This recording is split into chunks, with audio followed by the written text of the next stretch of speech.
थोड़ा नीचे करना है, ऊंचा।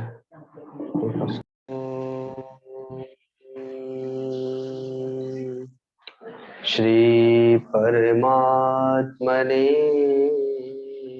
नमः। ओम श्री गुरुवे नमः। ओम श्री गणेशाय नमः। ओम नमो भगवते वासुदेवाय। गुरुर्ब्रह्मा गुरुर्विष्णु गुरुर्देवो महेश्वर। गुरुर्साक्षात् परम ब्रह्म तस्मै श्री गुरुवे। अखंड मंडलाकारं व्याप्तं येन चराचरं तत्पदं दर्शितं येन तस्मै श्री गुरुवे नमः। ध्यान मूलं गुरुर्मूर्ति पूजा मूलं गुरुर्पदं मंत्र मूलं गुरुर्वाक्यं मोक्ष मूलं गुरु कृपा। मोक्ष मूलं गुरुर्कृपा। बंदो गुरुपदकं कृपा सिंधु नर रूप हरि महामोहतम पुंज जासु वचन रवि कर मनोजवं मारुततुल्यवेगं जितेन्द्रियं बुद्धिमतां वरिष्ठं वातात्मजं वानरयोत्तमुख्यं श्रीरामदूतं शिरसा नमामि। श्रीरामदूतं शिरसा नमामि। सभी लोग मन की एकाग्रता के लिए कीर्तन करेंगे। जिस किसी का मोबाइल खुला रह गया हो अपने मोबाइलों को बंद कर लेंगे। सीता राम राम राम सीता राम राम राम सीता राम।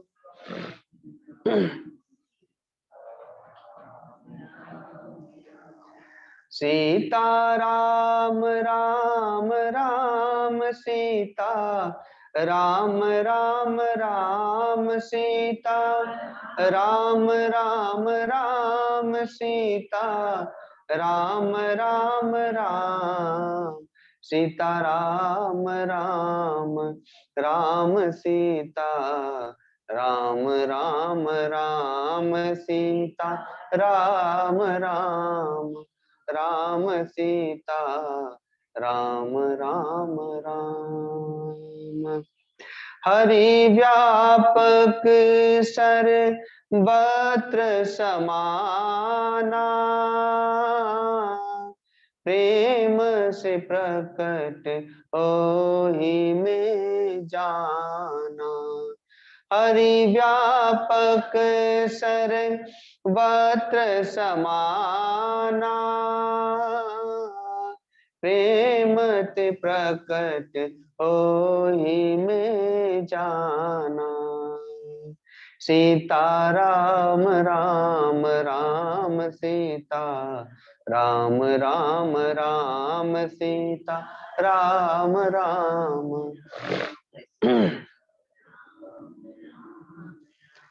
सीता राम राम राम सीता राम राम राम सीता राम राम राम सीता राम राम राम सीता राम राम राम सीता राम राम राम सीता राम राम।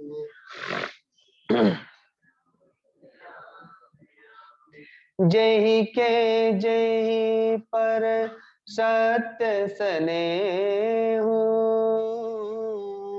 सोते ही मिलई न कछु संदेह हो। जय के जय पर सत्य सने हो सोते ही मिलई न कछु संदेह हो। सीता राम राम राम सीता राम राम राम सीता राम राम। सीता राम राम राम सीता राम राम राम सीता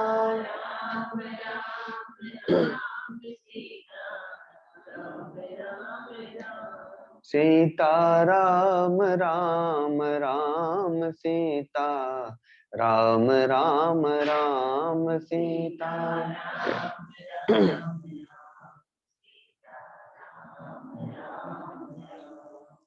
अब मोहि भा भरोसनु मनता बिन हरि कृपा मिलहि नहीं संता। अब मोहि भा भरोसनु मनता बिन हरि कृपा मिलहि नहीं संता। सीता राम राम राम सीता राम राम राम सीता।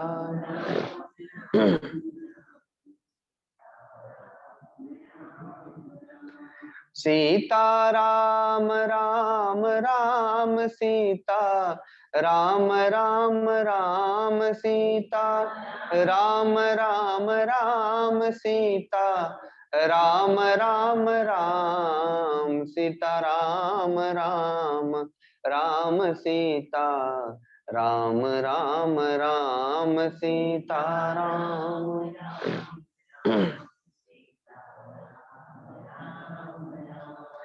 जाकी रही भावना जैसी प्रभु मूरत देखी तिन तैसी। जाकी रही भावना जैसी प्रभु मूरत देखी तिन तैसी। सीता राम राम राम सीता राम राम राम सीता।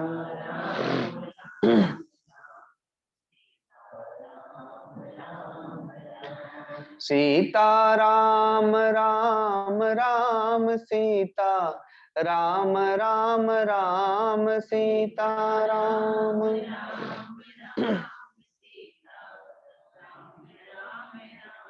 सीता राम राम राम सीता राम राम राम सीता राम राम राम सीता राम राम राम सीता राम राम राम सीता राम राम राम। बोलिए सदगुरुदेव भगवान की, परम गुरुदेव महाराज की, सत्य सनातन धर्म की, गौ माता की, गंगा मैया की, सब संतों की, सब भक्तों की, श्री कपिल भगवान की, ओम नमः पार्वती पते हर हर महादेव।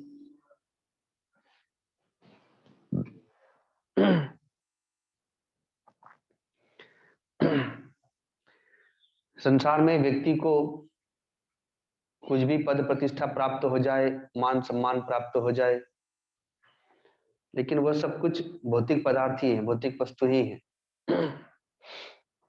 कोई डॉक्टर बन जाता है तो बहुत प्रसन्न हो जाता है, इतने वर्षों की मेहनत के उपरांत जब वो डॉक्टर बनता है तो उसे लगता है मैंने बहुत कुछ प्राप्त कर लिया। लंबे अध्ययन के उपरांत जब कोई इंजीनियर बन जाता है तो वो बड़ा प्रसन्न होता है। कोई राजनेता बन जाए, अपने पद को प्राप्त कर ले, मुख्यमंत्री प्रधानमंत्री तक के पद को प्राप्त कर ले, तो उसे बहुत प्रसन्नता होती है कि मैंने बहुत कुछ प्राप्त कर लिया। लेकिन ये तो छोटी सी वस्तु है। यदि देवराज इंद्र का पद भी प्राप्त हो जाए, यहां तक कि ब्रह्मा जी का पद भी प्राप्त हो जाए, तो भी वह छोटी वस्तु है। यदि उसे सद्गुरु प्राप्त हो गए तो संसार के सबसे दुर्लभ वस्तु उसने प्राप्त कर ली। क्योंकि जितने भी पद हैं वे सारे के सारे पद बांधने वाले हैं, व्यक्ति को पुनः जन्म और मृत्यु के घेरे में लाने वाले हैं। लेकिन जिन्हें सद्गुरु की प्राप्ति हो गई वह तो अब जन्म और मृत्यु के घेरे से मुक्त हो जाएगा। इसलिए परम पूज्य मस्तराम बाबा जी कहा करते थे कि जिन्हें सद्गुरु की प्राप्ति हो गई उनका आधा काम पूर्ण हो गया। अब आधा काम शेष है, तो वह सद्गुरु की आज्ञा का पालन करते जाएं तो वह भी पूर्ण हो जाएगा। आधा काम अर्थात उसे रोटी वस्त्र मकान की चिंता नहीं करना हो। अब वह चिंता सद्गुरु की हो जाएगी। उसे अपने परमार्थ की चिंता भी नहीं करना होगी, क्योंकि कल मैंने कहा भी था कि सद्गुरु हमारे परमार्थ की भी चिंता करते हैं। माता पिता केवल हमारे स्वार्थ की चिंता करते हैं, लेकिन सद्गुरु परमार्थ की भी चिंता करते हैं। तो वे हमारे परमार्थ की भी चिंता करते हैं और ये इनके इन प्रकार हमें बार बार आध्यात्मिक मार्ग पर भी लगाते रहते हैं। तो मनुष्य के जीवन की सबसे बड़ी सार्थकता है सद्गुरु की प्राप्ति कर लेना। और ये बिना भगवान की कृपा के प्राप्त नहीं होता, ये हमारे पुण्यों का फल नहीं है। पुण्य के फल स्वरूप हमें सुंदर शरीर की प्राप्ति हो सकती है, पुण्य के फल स्वरूप हमें अच्छे माता पिता भाई बांधव की प्राप्ति हो सकती है, धन संपत्ति की प्राप्ति हो सकती है। पाप के कारण से हमें रोगी शरीर तथा हिरण्यकश्यप तथा रावण जैसे पिता भाई बांधव आदि प्राप्त हो सकते हैं। लेकिन भगवत कृपा के बिना सद्गुरु की प्राप्ति नहीं हो सकती। इसीलिए तो भक्त विभीषण ने कहा कि अब मोहि भा भरोसा हनुमंता, बिन हरि कृपा मिले ही नहीं संता। भक्त विभीषण निशाचरों की नगरी लंका में निवास करते हैं। अब लंका तो सोने की है, लेकिन रहते वहां पर राक्षस। आसुरी वृत्ति वाले सभी राक्षसगण रहते हैं, उनके मध्य में भक्त विभीषण रहते हैं। भगवान का भजन, भगवान का ध्यान साधना, अपने धर्म का पालन करते रहते हैं गुप्त रूप से, चुपके से, क्योंकि वहां पर विरोध है। लंबे काल के उपरांत जब हनुमान जी से भेंट होती है तो उन्हें विश्वास हो जाता है कि इतने दिनों की मेरी आराधना साधना, मेरी प्रार्थना, मेरी तपस्या भगवान के पास पहुंची, भगवान ने कृपा की कि मुझे संत की प्राप्ति हो गई और घर बैठे प्राप्ति हो, मुझे कहीं जाना भी नहीं पड़ा। तो भगवान की कृपा का यह प्रथम फल है। भगवान हम पर कृपा कर रहे हैं या नहीं कर रहे हैं हमें कैसे पता चले? तो जब सद्गुरु की प्राप्ति हो जाए तो जान लें कि भगवान की कृपा हम पर प्रारंभ हो गई। उसके पहले तो पुण्य और पाप की कृपा चल रही थी हम पर। सुख मिल रहा था पुण्य के प्रभाव से और दुख मिल रहा था पाप के प्रभाव से। लेकिन जब सद्गुरु की प्राप्ति हो गई तो जान लीजिए कि भगवान की कृपा प्रारंभ हो गई। जैसे आज उंझा से अपने भक्तगण बता रहे थे कि जब से गुरुदेव से भेंट हुई है तब से शुभ समाचार ही आ रहे हैं और घर में अपने आप संतों का आना जाना हो रहा है, अन्य संप्रदायों के संतों का भी आना जाना हो रहा है। तो ये भगवान की कृपा ही है। भगवान की जब कृपा होती है, सत्य की प्राप्ति होती है, सदगुरु की प्राप्ति होती है, और जब सदगुरु की प्राप्ति हो जाए तो सदगुरु की कृपा से भगवान की प्राप्ति भी हो जाती है। भगवान की कृपा से सदगुरु की प्राप्ति होती है और सदगुरु की कृपा से भगवान की प्राप्ति होती है। राजर्षि जनक को वैराग्य हुआ, उन्होंने स्वप्न देखा, स्वप्न में अपने आप को भिखारी देखा उन्होंने, और अपने ही राज्य में भिखारी बने हुए देखा, और उनको उनके राज्य में कोई भी भिक्षा नहीं देता है। ये सपने की बात है। तो व्याकुल होकर के नींद टूट गई। तो उन्हें लगता है कि जब एक राजा सपने में अपने आप को भिखारी देख सकता है तो भिखारी भी तो अपने आप को सपने में राजा देख सकता है। तो कहीं ऐसा तो नहीं कोई भिखारी सो गया हो, वो सपना देख रहा हो, और ये जो जगत है, ये जो शरीर है, सपना है, स्वप्न का शरीर है,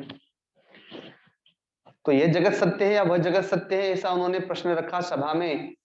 जब कोई उत्तर नहीं दे पाया उनके अनुरूप, तो अष्टावक्र जी वहां पर आए और उन्होंने समाधान किया। अष्टावक्र जी सदगुरु के रूप में उन्हें प्राप्त हुए। तो जब भी कोई चाहे घर में हो चाहे वन में हो आत्म जिज्ञासु होता है तो उन्हें सदगुरु की प्राप्ति होती है भगवान की प्रेरणा से। या तो उन्हें सदगुरु के पास भेजा जाता है या सदगुरु को ही उनके पास भेज दिया जाता है। आगे तो फिर राजा जनक फिर सदगुरु के ही हो गए।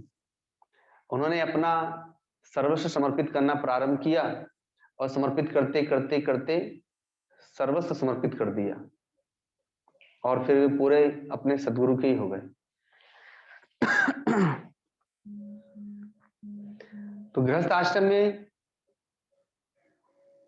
चाहे संन्यास आश्रम में, दोनों ही ओर हम देखें तो सदगुरु को ही मुख्य आत्मा बनाया। पंच आत्माएं हैं, गुरु, गीता, गंगा, गायत्री और गौ माता। लेकिन जहां पर गुरु होंगे तो गुरु का ज्ञान भी होगा ही, और ज्ञान ही गीता है, भागवत है, रामायण है। मंत्र मूलम गुरुर्वाक्यम, सदगुरु का जो वाक्य है वो मंत्र ही है, और मंत्र ही गीता है, मंत्र ही रामायण है, मंत्र ही भागवत है।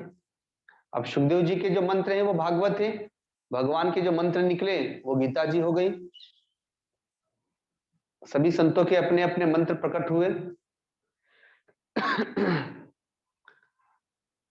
तो जहां सदगुरु है वहां पर ज्ञान है, तो ज्ञान ही ग्रंथ है। और सदगुरु मंत्र तो देंगे ही, सदगुरु का जो चरणोदक है वही गंगा जी है। तो गुरु, गीता, गंगा, सदगुरु के चरणों में ही गंगा जी का वास है। गायत्री अर्थात गुरु का जो मंत्र है, गुरु ने जो मंत्र दे दिया वह गायत्री के समान है, वो महामृत्युंजय के समान है। वाल्मीकि जी राम नहीं बोल पा रहे थे तो संतों ने मरा शब्द दे दिया, तो उल्टा नाम जपत जग जाना वाल्मीकि भय ब्रह्म समाना, मरा मरा बोल करके भी सिद्ध हो गए, क्योंकि वो जो शब्द निकला था मरा शब्द वो सदगुरु के मुख से निकला था, इसलिए उनके लिए वो मंत्र का काम किया। और जहां सदगुरु होंगे वहां पर गाय गाय की सेवा तो होगी। तो सदगुरु इन पंच आत्माओं में मुख्य आत्मा है। गुरुदेव अपने जीवन के कुछ मुख्य अंश हम लोगों को हमेशा बताया करते हैं।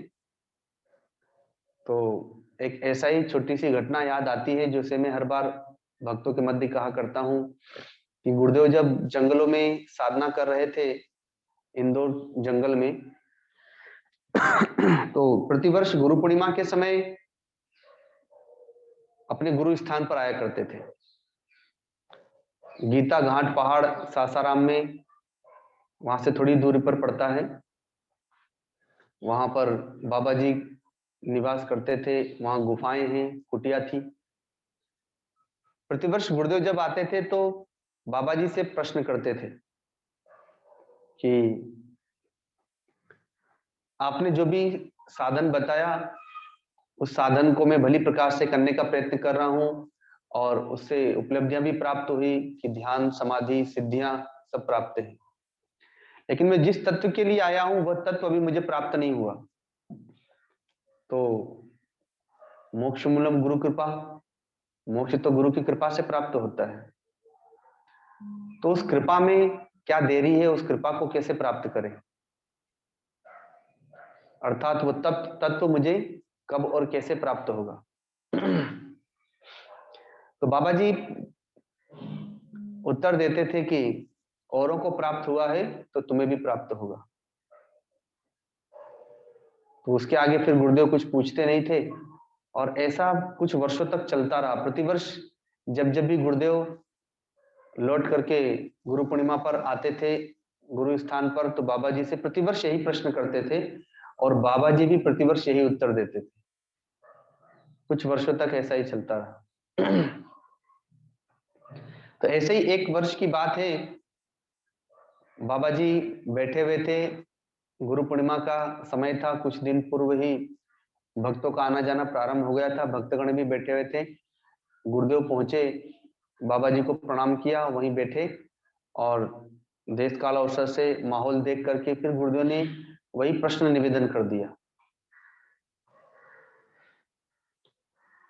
तो बाबा जी ने उस प्रश्न को सुनकर के पुनः वही उत्तर कहा जो प्रतिवर्ष देते थे। और उसके उपरांत फिर भक्तगण बैठे थे, चर्चा चलने लगी, अन्य चर्चाएं। थोड़ी देर के उपरांत गुरुदेव वहां से बाबा जी को प्रणाम करके, जहां कुटिया थी, कुटिया से थोड़ी ही दूरी पर पीछे की ओर एक झरना था और झरने के पास एक गुफा थी। इस वर्ष मैं वहां पर गया था, अभी भी यहां से मैं सीधे सासाराम ही जाने वाला हूं। तो झरने के पास वो गुफा थी, आज भी वो झरना, आज भी वो गुफा है। तो गुरुदेव वहां पर गए, झरने पर जाकर के जलपान किया, अर्थात मुंह हाथ धोया, जल पिया और उस गुफा में जाकर के वे बैठ गए और धीरे धीरे गुरुदेव के भीतर से नेत्रों से आंसू छलक आए। उत्कट जिज्ञासा थी, निर्मल वैराग्य था, तो दिव्य भाव प्रकट हो गया, नेत्रों से आंसू आ गए। और उसी समय फिर एक गुरुदेव के भीतर से एक पद प्रकट हुआ। जैसे हम लोग तो डायरिया लेकर के भजन गाते हैं, दूसरों के भजनों को गाते हैं, पर मीराबाई, सूरदास जी, कबीरदास जी आदि, इनके भीतर से काव्य शक्ति प्रकट होती है, संतों के भीतर से काव्य शक्ति प्रकट होती है। तो वैसे ही गुरुदेव के भीतर से एक पद प्रकट हुआ जिसे आप लोग श्रवण करेंगे। जानिए जगदीश हमको जानिए, जानिए जगदीश हमको जानिए, कोमल चित कृपालु कहाते, कोमल चित कृपालु कहाते, कहना मोरी मानिए,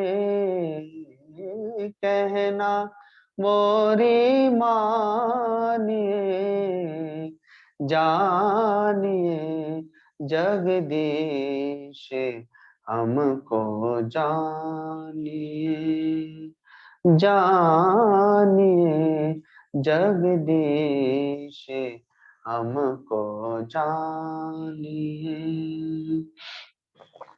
अंतर माझ विराजो सबके, अंतर माझ विराजो सबके, भव सागर से उधारिये,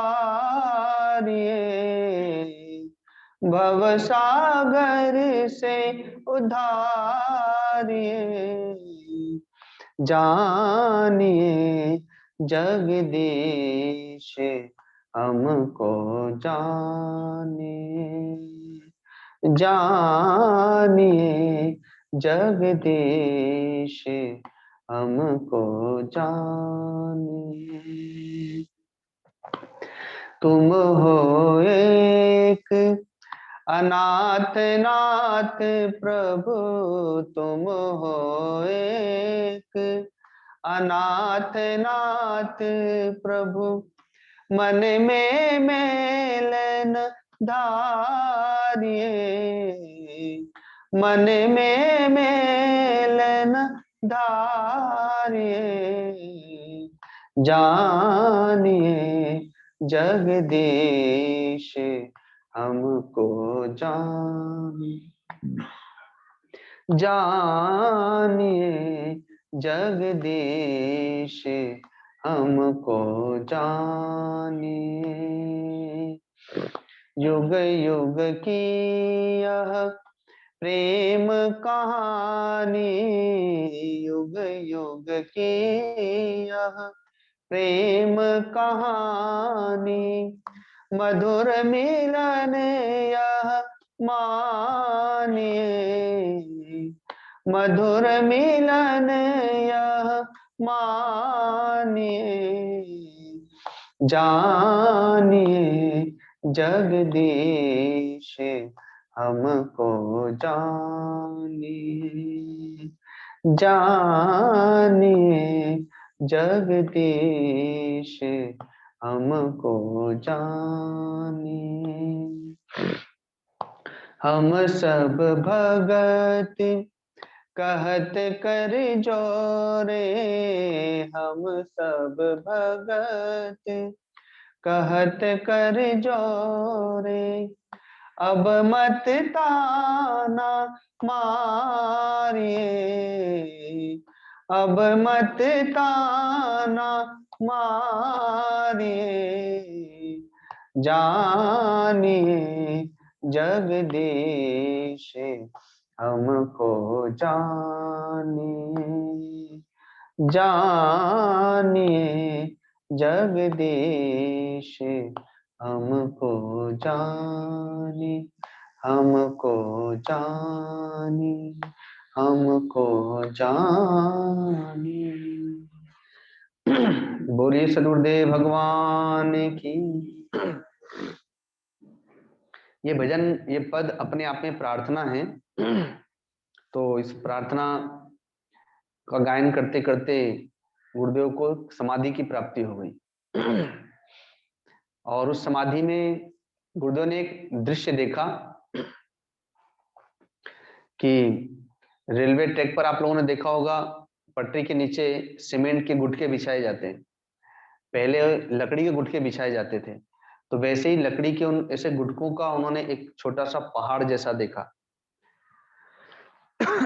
और फिर वहीं पर बाबा जी को देखा जो हाथ में मशाल लिए उस छोटी सी पहाड़ी को आग लगा रहे हैं, चारों ओर घूम करके, जैसे हम लोग होली जलाते हैं तो वैसे ही वे उसमें आग लगा रहे हैं।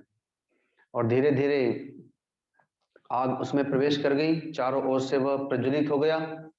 वे सारे गुटके धीरे धीरे लाल होने लगे। लेकिन फिर भी उसमें दो चार गुटके ऐसे थे लकड़ी के जिसमें अभी अग्नि ने प्रवेश नहीं किया था, और वे ज्यों की त्यों सुरक्षित थे, और वो बीच बीच में गिरने लगे ऊपर से। तो बाबा जी आग लगाते भी जा रहे हैं, चारों ओर घूम घूम करके उसे देख भी रहे हैं, और जैसे ही वे गुटके नीचे गिरते हैं वे सजग होकर के दौड़ करके जाते हैं, उन गुटकों को उठा करके फिर उसी अग्नि पुंज में डाल देते हैं, और गुरुदेव की ओर देख करके मुस्कुराते हैं। मानो वे संकेत कर रहे हैं कि तुम्हारे अनंत जन्मों के इन संस्कारों में, तुम्हारे अनंत जन्मों के इस पाप के पहाड़ में आग लग चुकी है, और अभी कुछ संस्कार शेष हैं जो भी जले नहीं है, जिसमें आग नहीं लगी है। लेकिन घबराओ मत, तुम्हारा गुरु सजग है आग लगाने के लिए। तो गुरुदेव ने जब उस दृश्य को देखा तो उसके उपरांत फिर गुरुदेव ने कभी भी बाबा जी से फिर ये प्रश्न नहीं किया कि जब मेरे गुरुदेव सजग ही हैं तो फिर मुझे चिंता करने की क्या आवश्यकता है। तो ये सभी के लिए है कि जिसे सदगुरु की प्राप्ति हो गई उसके पापों के पहाड़ में आग लग चुकी है। अब उसे पता नहीं है कि उसके कितने पाप अभी जलना शेष है और कितने पाप अभी जल चुके हैं, लेकिन सदगुरु को तो पता है। सदगुरु को पता है कि कितना पाप जल चुका है और कितना शेष है। कि इतना अवश्य है कि जिसे सदगुरु की प्राप्ति हो गई उसके पापों की राशि जलना प्रारंभ हो चुकी है। तो इसलिए सदगुरु इन पंच आत्माओं में मुख्य आत्मा है। गुरु, गीता, गंगा, गायत्री और गौ माता, इन पंच आत्माओं में सदगुरु मुख्य आत्मा है। इसीलिए कहा कि मानव जीवन की सबसे बड़ी सार्थकता है सदगुरु की प्राप्ति होना। कठोपनिषद में नचिकेता का उपाख्यान आता है। उनके पिता राजसूय यज्ञ करते हैं, उस राजसूय यज्ञ में अपना सर्वस्व दान कर रहे हैं। तो दान में वे बूढ़ी बूढ़ी गायों का दान कर रहे हैं। तो नचिकेता 5-6 वर्ष के एक बालक हैं, उनके ब्रह्मचारी हैं। उन्होंने देखा कि पिताजी दान तो कर रहे हैं लेकिन इतने कंजूस बूढ़ी गायों का दान कर रहे हैं जो अब बच्चा नहीं देगी, जो दूध नहीं देगी, तो उसका लाभ क्या होगा? और यदि ये बचा रहे हैं तो किसके लिए बचा रहे हैं? मैं ही तो इनका इकलौता पुत्र हूं। तो अपने पिता के कल्याण के लिए कि ये अगर ठीक से दान करेंगे तो इनकी सदगति हो जाएगी, पुण्य प्राप्त होगा, इसलिए पिता के पास जाके कहते हैं कि पिताश्री, आप इस यज्ञ में सर्वस्व दान कर रहे हैं, तो मुझे किसको दान में देंगे आप? क्योंकि पिता है इसलिए सीधे तो जाके नहीं कह सकते कि आप ये बूढ़ी बूढ़ी गायों का दान क्यों कर रहे हैं। पर वो बताना चाह रहे हैं कि मैं भी तो आपका एक धन हूं, पुत्र भी धन होता है, तो उसे भी दान कर दीजिए। अर्थात पुत्र रूपी धन को दान करना है तो इन बूढ़ी गायों को क्यों कर रहे हैं? देना है तो अच्छी गायों को दान दे। ये मानो ये संकेत हुआ। पिता ने ध्यान नहीं दिया। थोड़ी देर के उपरांत फिर नचिकेता गए, कहा पिताश्री आप मुझे किसे दान में देते? अब सब लोग खड़े हैं, उनके मध्य में जाकर के 2 बार 3 बार जब नचिकेता ने ऐसा कहा तो उनके पिता को गुस्सा आ गया, क्रोध आ गया, और क्रोध में भर करके कह दिया कि जा, मैं तुझे यमराज को दान में देता हूं। कभी कभी क्रोध में भर करके हम लोग भी बच्चों को कुछ बोल देते हैं ना, कि जा मर जा, परेशान कर दिया है, नाक में दम कर दिया है। तो नचिकेता सिद्ध थे। उन्होंने देखा कि पिताश्री ने भले क्रोध में कहा है लेकिन उनकी वाणी मिथ्या नहीं होना चाहिए, इसलिए उसी समय वो ध्यान में बैठ गए। पद्मासन लगाया, प्राणायाम किया और ध्यान में बैठ गए। और अपने सूक्ष्म शरीर से वे स्थूल शरीर को छोड़ करके सूक्ष्म शरीर से निकलकर और यमराज के दरवाजे पर चले गए, यमलोक चले गए। लेकिन जब वहां पहुंचे तो यमराज बाहर गए हुए थे, अपने घर पर नहीं थे। 1 दिन हुआ, 2 दिन हुआ, 3 दिन बीत गए। 3 दिनों तक नचिकेता भूखे प्यासे उनके दरवाजे पर ही बैठे रह गए सूक्ष्म शरीर से। 3 दिन के बाद यमराज लौट के आए तो उनकी पत्नी ने कहा कि एक ब्रह्मचारी अतिथि के रूप में आपके दरवाजे पर बैठा है, आपको पता नहीं है। और यदि अतिथि या ब्राह्मण भिखारी गृहस्थ के दरवाजे पर आए, उसे कुछ न प्राप्त हो तो आपका पुण्य लेके चला जाता है, और फिर ये तो एक ब्रह्मचारी है, ब्राह्मण है, कहीं आपको शाप न दे दे। तो नचिकेता के पास में यमराज बड़े प्रसन्न होकर के गए और कहा कि 3 दिनों तक आपने मेरी प्रतीक्षा की है, इसलिए मांगिए, मैं आपको 3 वरदान देने के लिए तैयार हूं।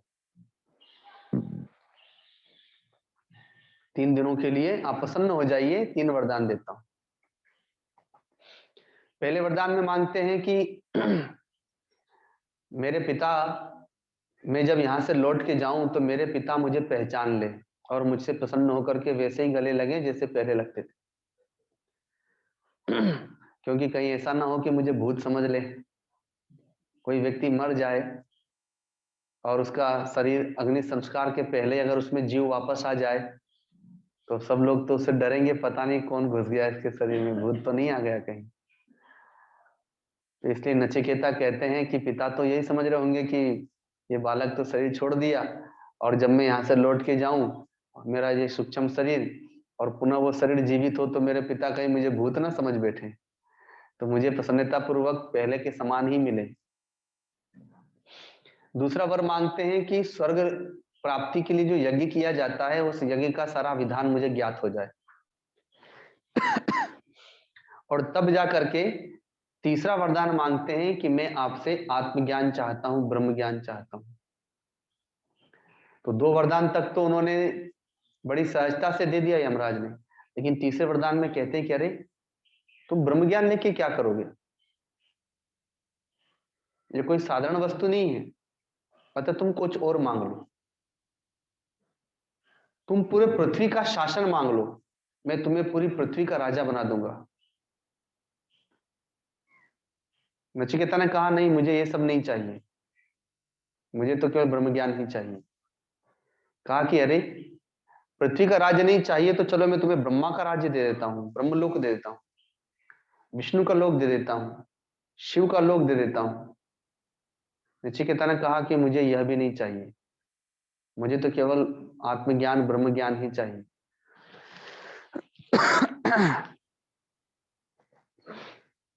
तो यमराज बड़े प्रसन्न हो गए कि बताओ सृष्टि की सबसे महत्व वस्तुएं इन्हें दे रहा हूं, लेकिन इन्हें कुछ भी नहीं चाहिए। इतना महत्व पद प्रदान कर रहा हूं लेकिन वो महत्व पद भी नहीं चाहिए। तब ये निश्चित रूप से सच्चा आत्म जिज्ञासु है, अतः अब इसे आत्मज्ञान देना चाहिए। अब वहां पर नचिकेता और यमराज, अब दोनों में गुरु शिष्य का संबंध हो गया। तो शिष्य जब सदगुरु के पास में आत्म जिज्ञासु होकर के गया है तो अब उसे संसार और संसार की कोई भी वस्तु नहीं चाहिए, उसे केवल और केवल गुरु की वस्तु चाहिए। और गुरु के पास में केवल एक ही अपनी वस्तु है और वह है आत्मज्ञान, वह है ब्रह्म ज्ञान, जिसे हम साधारण भाषा में कहते हैं भगवान, कि गुरु से भगवान को मांगना, गुरु से भौतिक वस्तु मांगना, गुरु से माया मांगना, या गुरु से भगवान मांगना। क्योंकि गुरु के पास में 2 प्रकार के भक्त होते हैं, एक सकाम भक्त होते हैं, एक निष्काम भक्त होते हैं। जो सकाम भक्त हैं वो अपनी सकाम वे कामनाओं की पूर्ति हेतु उनसे भौतिक वस्तुएं मांगते हैं, और जो निष्काम भक्त हैं वे आत्मज्ञान मांगते हैं, ब्रह्म ज्ञान मांगते हैं। तो नचिकेता को प्रसन्न होकर के फिर यमराज ने ब्रह्म ज्ञान का उपदेश दिया। ये कठोपनिषद में विस्तार के साथ में प्रसंग आता है। तो संसार में सबसे दुर्लभ वस्तु है सदगुरु की प्राप्ति होना, ये नचिकेता ने सिद्ध कर दिया। वे कहते हैं ब्रह्मा विष्णु महेश का पद क्यों नहीं चाहिए, यमराज ने पूछा। तो कहा कि गुरु जिसे प्राप्त हो गया तो गुरु ही ब्रह्मा है, गुरु ही विष्णु है, गुरु ही शिव है। तो मैंने तो आपको प्राप्त करके ब्रह्मा विष्णु महेश के पद को तो ऐसे ही प्राप्त कर लिया, अब वो लोग तो मुझे ऐसे ही प्राप्त हो गए आपके दर्शन मात्र से ही। अब उसे मैं आपसे वर के रूप में क्यों मांगू, वर के रूप में क्यों प्राप्त करूं। ब्रह्मा का मैं ब्रह्मलोक में जाऊंगा तो मुझे कोई रोक नहीं सकता है, विष्णु लोक में जाऊंगा तो भी कोई नहीं रोक सकता है, शिवलोक में जाऊंगा तो भी कोई नहीं रोक सकता है, क्योंकि अब मुझे आप जैसे सदगुरु की प्राप्ति हो गई। और जब सदगुरु की प्राप्ति हो गई तो ब्रह्मा विष्णु महेश का लोक तो मुझे ऐसे ही प्राप्त हो गया। अब तो मुझे आत्मज्ञान चाहिए, क्योंकि इन तीनों लोकों से भी परे ब्रह्म ज्ञान है,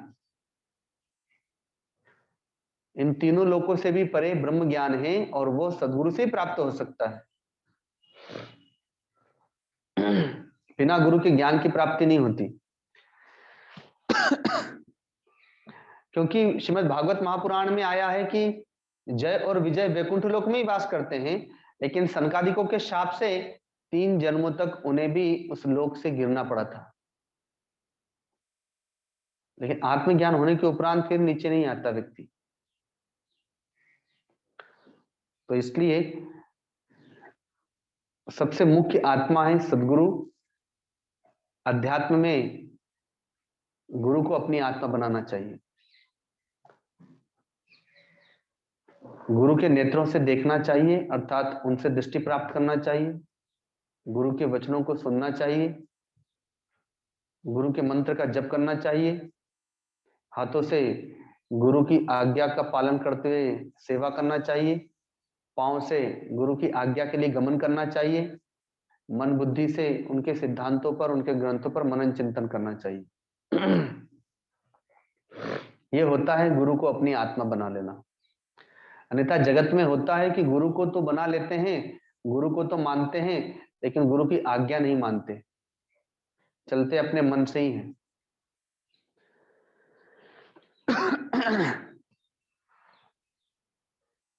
सदगुरु कुम्हार के समान होता है। जैसे अभी हम लोग चलते हैं तो पाँव में मिट्टी हमारे पैरों में ही आती है। हवा चलती है तो मिट्टी उड़ करके हमारे शरीर पर, बालों पर आ जाती है। वर्षा में कीचड़ बन जाती है, कहीं रास्ते पर आओ जाओ तो गाड़ियों से बच के चलना पड़ता है, कहीं हमारे शरीर पर कीचड़ ना आ जाए। लेकिन इसी भूभाग में से किसी स्थान से कुम्हार मिट्टी को लेता है और पांव से जल डाल करके, सान करके, चाक पर चढ़ा करके एक आकृति प्रदान कर देता है। कलश, दीपक, मटका, कोई भी आकृति प्रदान कर दिया। तो अब वह मिट्टी जो सबके पांव तले कुचली जा रही थी, अब वही मिट्टी मस्तक पर धारण की जाती है। गर्मी के दिनों में शीतलता, शीतल जल प्रदान करती है। आरती उतारने के लिए दीपक का काम वह मिट्टी करती है। इसमें मिट्टी की महिमा नहीं है, इसमें कुम्हार की महिमा है। ऐसे ही जीव जगत में विषयी जीव हैं सब, पशुओं की भांति जीवन जीने वाले। खाना पीना, सोना, जागना, बाल बच्चों को जन्म देना, पाल पोस के बड़ा कर देना, ये पशुवत जीवन है, क्योंकि पशु भी इतना करना जानता है। तो पशु से विशेष जीवन तो नहीं हुआ। लेकिन इन्हीं पतित जीवों में से कुछ जीवों को जब सदगुरु चयन कर लेते हैं, उन्हें जपा करके, तपा करके, सेवा से, भजन से, सत्संग से धीरे धीरे धीरे धीरे उन्हें भक्त बना देते हैं, उन्हें साधक बना देते हैं। तो जैसे राजा जनक हुए, महात्मा भरत हुए, महात्मा अर्जुन आदि हुए गृहस्थ आश्रम में, तथा और भी अन्य वानप्रस्थ में, संन्यास आश्रम में। तो सदगुरु धीरे धीरे उन्हें भक्त बना देते हैं, साधक बना देते हैं, सिद्ध बना देते हैं, संत बना देते हैं, अपने समान बना देते हैं। तो वह जीव जो स्वयं विषयी था, लेकिन आज वह भक्त बन करके, साधक बन करके और भक्तों का भी कल्याण करता है। इसलिए कहा गया है कि पारस लोहे को केवल सोना बनाता है, वो पारस नहीं बनाता, लेकिन सदगुरु जीव को शिव बना देता है, ब्रह्म बना देता है, अपने समान बना देता है।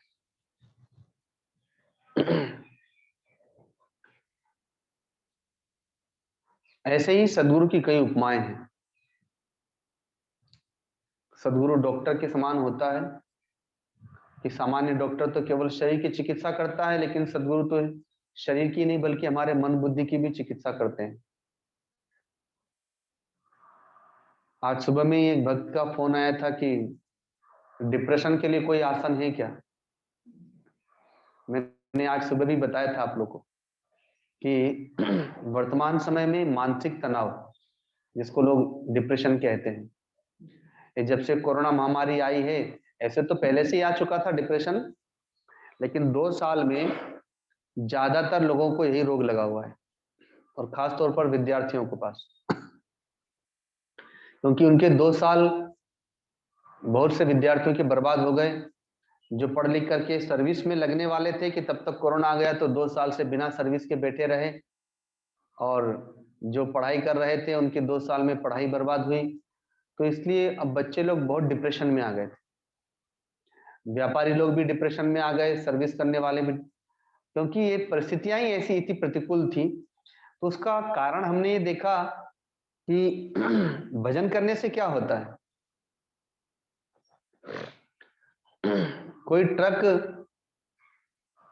बहुत सारा वजन अपने पर लेकर के चलता है ना, कई टन वजन लेकर के चलता है, और ट्रक में टायर चलते हैं, ट्रक नहीं चलता है, और टायर में हवा होती है, हवा भरी रहती है, तो वह वजन को लेके नहीं चलता है, बल्कि दौड़ता है 60 किलोमीटर प्रति घंटे की रफ्तार से।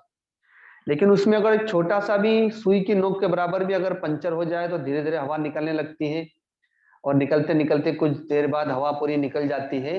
अब वह जो दौड़ रहा था इतना वजन लेकर के, अब वो स्वयं ट्रक अपने आप में वजन हो गया। आप कितना भी धक्का देते रहो, अब वो एक स्थान से दूसरे स्थान हिलता डुलता नहीं है।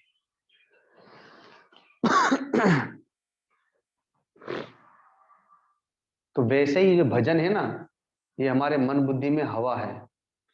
हम जब भजन करते हैं तो हमारे मन बुद्धि चित्त में हवा भरती जाती है, भरती जाती है, भरती जाती है, और फिर ये इतने हल्के हो जाते हैं भजन से कि ज्यादा नहीं तो कम से कम परिवार का वजन तो लेकर के चल ही सकते हैं। नहीं तो आप में इतनी सामर्थ्य कि आप पूरे ब्रह्मांड का वजन अपने ऊपर लेकर के चल सकते हैं। लेकिन ब्रह्मांड का नहीं तो कम से कम अपने परिवार का वजन तो लेकर के चल ही सकते हैं। लेकिन चूंकि आपके पास में भजन नहीं है, तो जब भजन नहीं तो चिंता रूपी पिंचर प्रारंभ हो जाता है। बेटे की चिंता, बेटी की चिंता, दादा दादी की चिंता, सास ससुर की चिंता, पति पत्नी की चिंता, व्यापार की चिंता, कहीं ना कहीं वो चिंता दिन रात खाए रहती है, कभी किसी की कभी किसी की। तो धीरे धीरे धीरे वो मन बुद्धि को खोखला करती जाती है, और सब हवा निकल जाती है जो भजन किया। अब वो मन बुद्धि भारी हो जाते हैं, जहां उसे पूरे ब्रह्मांड का वजन उठाने का सामर्थ्य था, अब वो परिवार का तो छोड़िए, वो तो अपने शरीर का वजन भी नहीं उठा पाता। डिप्रेशन में लोगों को देखा है, वो बिस्तर पे बस गिरे रहते हैं। अंधेरा कर दो, चुपचाप पड़े रहेंगे, ना किसी से बात करना ना कुछ, बस खोए रहेंगे विचारों में। नेगेटिव जिसको कहते हैं, नेगेटिव विचार करते करते। तो वर्तमान में ये महारोग फैला हुआ है। तो लेकिन इस महामारी के समय में जिसने भजन किया, जिसने भजन किया, जिसने सेवा की, जिसने सत्संग किया, तो घोर प्रतिकूलताएं भी क्यों ना आई हो, लेकिन वो डिप्रेशन में नहीं गया। उसका मनोबल जो का त्यों बना रहा। क्योंकि ऐसा कौन भक्त है जिसके ऊपर प्रतिकूलता ना आई हो। जरा विचार करके देखा जाए तो भक्त प्रहलाद के पास, भगवती मीरा के पास, पांचों पांडवों के पास, भक्त विभीषण के पास, ऐसा कौन भक्त है जिसके पास प्रतिकूलता नहीं आई। अरे उनके पास जो प्रतिकूलता आई है वो अपने पास तो उसका एक अंश भी नहीं आया अभी। और फिर भी हम प्रतिकूलताओं को सहन नहीं कर पा रहे हैं, क्षणिक प्रतिकूलताओं को, और इतने से भी डिप्रेशन में चले गए या चिंताओं में डूब गए। और उनके पास तो चिंता नहीं है, उनके पास तो भगवान का चिंतन है, भगवान का स्मरण है। भक्त प्रहलाद पर कई कष्ट आते हैं, लेकिन फिर भी वो प्रेम में भर करके भजन गाते हैं। एक छोटा सा पद देखेंगे कि सुनो रे प्यारे भाई, हरि के भरोसे हाको गाड़ी, प्रभु के भरोसे हाको गाड़ी, प्रभु के भरोसे हाको गाड़ी, हरि के भरोसे हाको गाड़ी। ना जाने कब टूट पड़ेगी, ना जाने कब टूट पड़ेगी, माथे पे काल कुलाड़ी, हरि के भरोसे हाको गाड़ी। सुनो रे प्यारे भाई, हरि के भरोसे आंखों गाड़ी, प्रभु के भरोसे आंखों गाड़ी। पंच तत्व से बनी ये कुठरिया, जिसका नाम है काया। पंच तत्व से बनी ये कुठरिया, जिसका नाम है काया। हर एक जीव रहे इस घर में, देकर श्वास किराया। हर एक जीव रहे इस घर में, देकर श्वास किराया।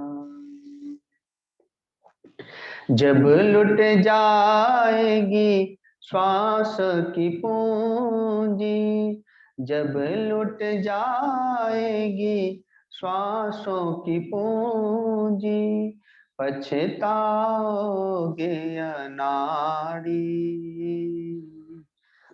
हरि के भरोसे हाँको गाड़ी। सुनो रे प्यारे भाई, हरि के भरोसे हाँको गाड़ी। प्रभु के भरोसे हाँको गाड़ी। जिसको रे हम तुम कहते हैं दुनिया, वो एक दर्शन मेला। जिसको रे हम तुम कहते हैं दुनिया, वो एक दर्शन मेला। एक दिन ऐसा आता यहाँ रे, उड़ता हंस अकेला। एक दिन ऐसा आता यहाँ रे, उड़ता हंस अकेला। भक्ति के रंग में रंग लो रे जीवन, भक्ति के रंग में रंग लो रे जीवन। यही है मुक्ति की नाड़ी, हरि के भरोसे हाँको गाड़ी। सुनो रे प्यारे भाई, हरि के भरोसे हाँको गाड़ी। प्रभु के भरोसे हाँको गाड़ी। हरि के भरोसे हाँको गाड़ी। प्रभु के भरोसे हाँको, हरि के भरोसे हाँको, प्रभु के भरोसे हाँको गाड़ी। बोलिए सद्गुरुदेव भगवान की। तो सद्गुरु ही डॉक्टर के समान है, क्योंकि शरीर की चिकित्सा डॉक्टर कर सकते हैं, लेकिन मानसिक तनाव की अर्थात मन बुद्धि की चिकित्सा डॉक्टर भी नहीं कर सकते। वह चिकित्सा तो सद्गुरु के पास में है, संत के पास में है। क्योंकि सामान्य डॉक्टर तो स्वयं ही मानसिक रोग से ग्रसित होता है। जिसने अपने मन का उपचार किया है, वही तो दूसरे के मन का उपचार कर सकता है। तो इस प्रकार से सद्गुरु को कई प्रकार की उपमाएं दी जाती हैं कि वे डॉक्टर के समान हैं, वे कुम्हार के समान हैं, वे दर्जी के समान हैं, वे माँ के समान हैं। ऐसी अन्य अन्य कई प्रकार की उपमाएं ग्रंथों में दी गई। तो गुरु, गीता, गंगा, गायत्री और गौ माता। सद्गुरु का ज्ञान ही गीता जी है, भगवान का ज्ञान ही गीता जी।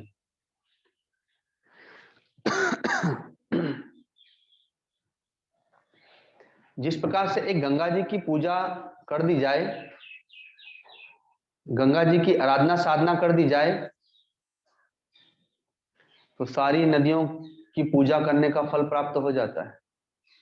तो गीता जी में भगवान भी कहते हैं, श्रोतसामस्मि जाह्नवी, मैं नदियों में गंगा जी हूं। तो एक गंगा जी की पूजा कर देने मात्र से धरती पर कितनी नदियां हैं, लेकिन सब नदियों की पूजा करने का फल प्राप्त हो जाता है। एक पीपल वृक्ष की पूजा कर दी जाए तो कितने सारे संसार में अनेक प्रकार के वृक्ष हैं, सब वृक्षों की पूजा करने का फल प्राप्त हो जाता है। एक सदगुरु की पूजा कर दी जाए तो संसार में जितने भी ऋषि महर्षि हैं, संत हैं, जो पहले हो चुके हैं, वर्तमान में हैं, जो आगे होने वाले हैं, उन सबकी पूजा करने का फल प्राप्त हो जाता है। अभी हम लोग रामेश्वरम में थे,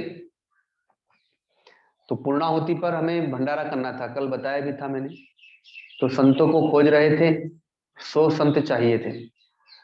तो बहुत प्रयत्न किया, लेकिन वहां पर पता चला कि इतने आश्रम ही नहीं है, तो इतने संत कहाँ मिलेंगे। तो फिर हुआ कि चलो 21 ब्राह्मणों को ही, जो वैदिक ब्राह्मण हो, चूंकि मंदिर बहुत है वहां पर, तो मंदिरों में जो ब्राह्मण गण रहते हैं, वैदिक ब्राह्मण हैं, तो उन्हीं का भंडारा कर दिया जाए। तो संयोग की बात है कि अ, अपने आप ही भगवान की प्रेरणा से एक संत वहां पर आए, और वे कार्तिक जी, भगवान शिव के 2 पुत्र हैं ना, एक गणेश जी, एक कार्तिक जी। दक्षिण में जैसे महाराष्ट्र में गणेश जी की विशेष आराधना साधना होती है, दक्षिण में कार्तिकेय जी की विशेष साधना आराधना होती है, विशेष मुख्य मंदिर है उनके वहां पर। तो कार्तिकेय जी का जो मुख्य मंदिर था, उस मंदिर के जो मठाधीश थे, वे संत अपने आप वहां पर आ गए। वे अपना अन्य क्षेत्र खोलना चाहते थे रामेश्वरम में, तो हम लोग जहां पर ठहरे थे, उस स्थान के जो मालिक थे, उनके पास में वो आए कि हमें कोई जमीन देखना है, आप यहाँ के लोकल हैं तो बताएं। तो उन्होंने कहा कि आइए, पहले हमारे यहाँ पर आयोजन चल रहा है, हरिद्वार ऋषिकेश से संत आए हैं और भक्तगण भी आए हैं। तो भेंट हुई, लेकिन संयोग क्या था कि न वो हिंदी जानते थे और न मैं वहाँ की भाषा जानता था, दक्षिण की। तमिलनाडु में तमिल भाषा चलती है। तो फिर जो व्यक्ति थे, उन्हीं को मध्यस्थ बनाया, मैं कुछ बोलता था, वो हिंदी, वो उनको तमिल में बताते थे, वो तमिल में बोलते थे, फिर वो मुझे हिंदी में ट्रांसलेट करके बताते थे। तो मैंने उनको आमंत्रण दिया कि आज हमारा कथा की पूर्णाहुति होगी, तो आप कथा में भी आए, और आपको समझ तो कुछ नहीं आएगा, इसलिए आप कथा की पूर्णाहुति के समय में आ जाइएगा, और फिर उसके उपरांत भंडारा होगा, तो 21 ब्राह्मण के साथ में आप भी रहिएगा। तो मैंने, जब उन्होंने स्वीकार कर लिया, तो मैंने उनसे एक बात कहा,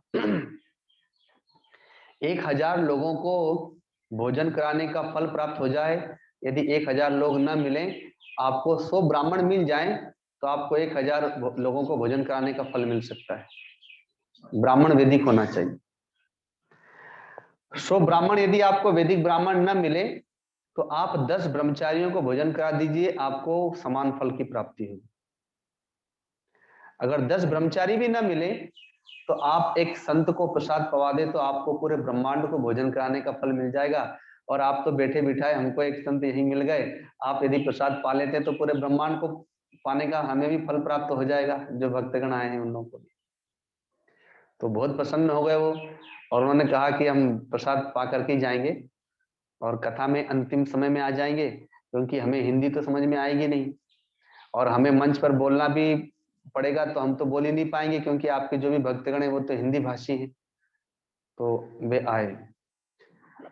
तो एक संत की आराधना साधना कर देने मात्र से ही सृष्टि के सारे संतों की पूजा करने का फल प्राप्त हो जाता है। ऐसे ही एक ग्रंथ, यदि हमने गीता जी की आराधना साधना कर दी, तो सारे के सारे ग्रंथों का, 4 वेद, 6 शास्त्र, 18 पुराण और भी अन्य अन्य ग्रंथ हैं, उन सबके पाठ करने का फल प्राप्त हो जाएगा। ऐसी महिमा है गीता जी की। स्वयं भगवान का वांग्मय स्वरूप है। भगवान शिव जब तांडव नृत्य करते हैं, तो भगवान नारायण पिघलने लगते हैं, और पिघलते पिघलते गंगा जी का रूप लेते हैं। वैसे ही महात्मा अर्जुन जब दिव्य भाव में भर करके भगवान के पास में विषाद प्रकट करते हैं, तो भगवान श्री कृष्ण पिघलने लगते हैं, और पिघलते पिघलते ज्ञान रूप हो जाते हैं, भक्ति रूप हो जाते हैं, वैराग्य रूप हो जाते हैं। वही ये गीता जी है।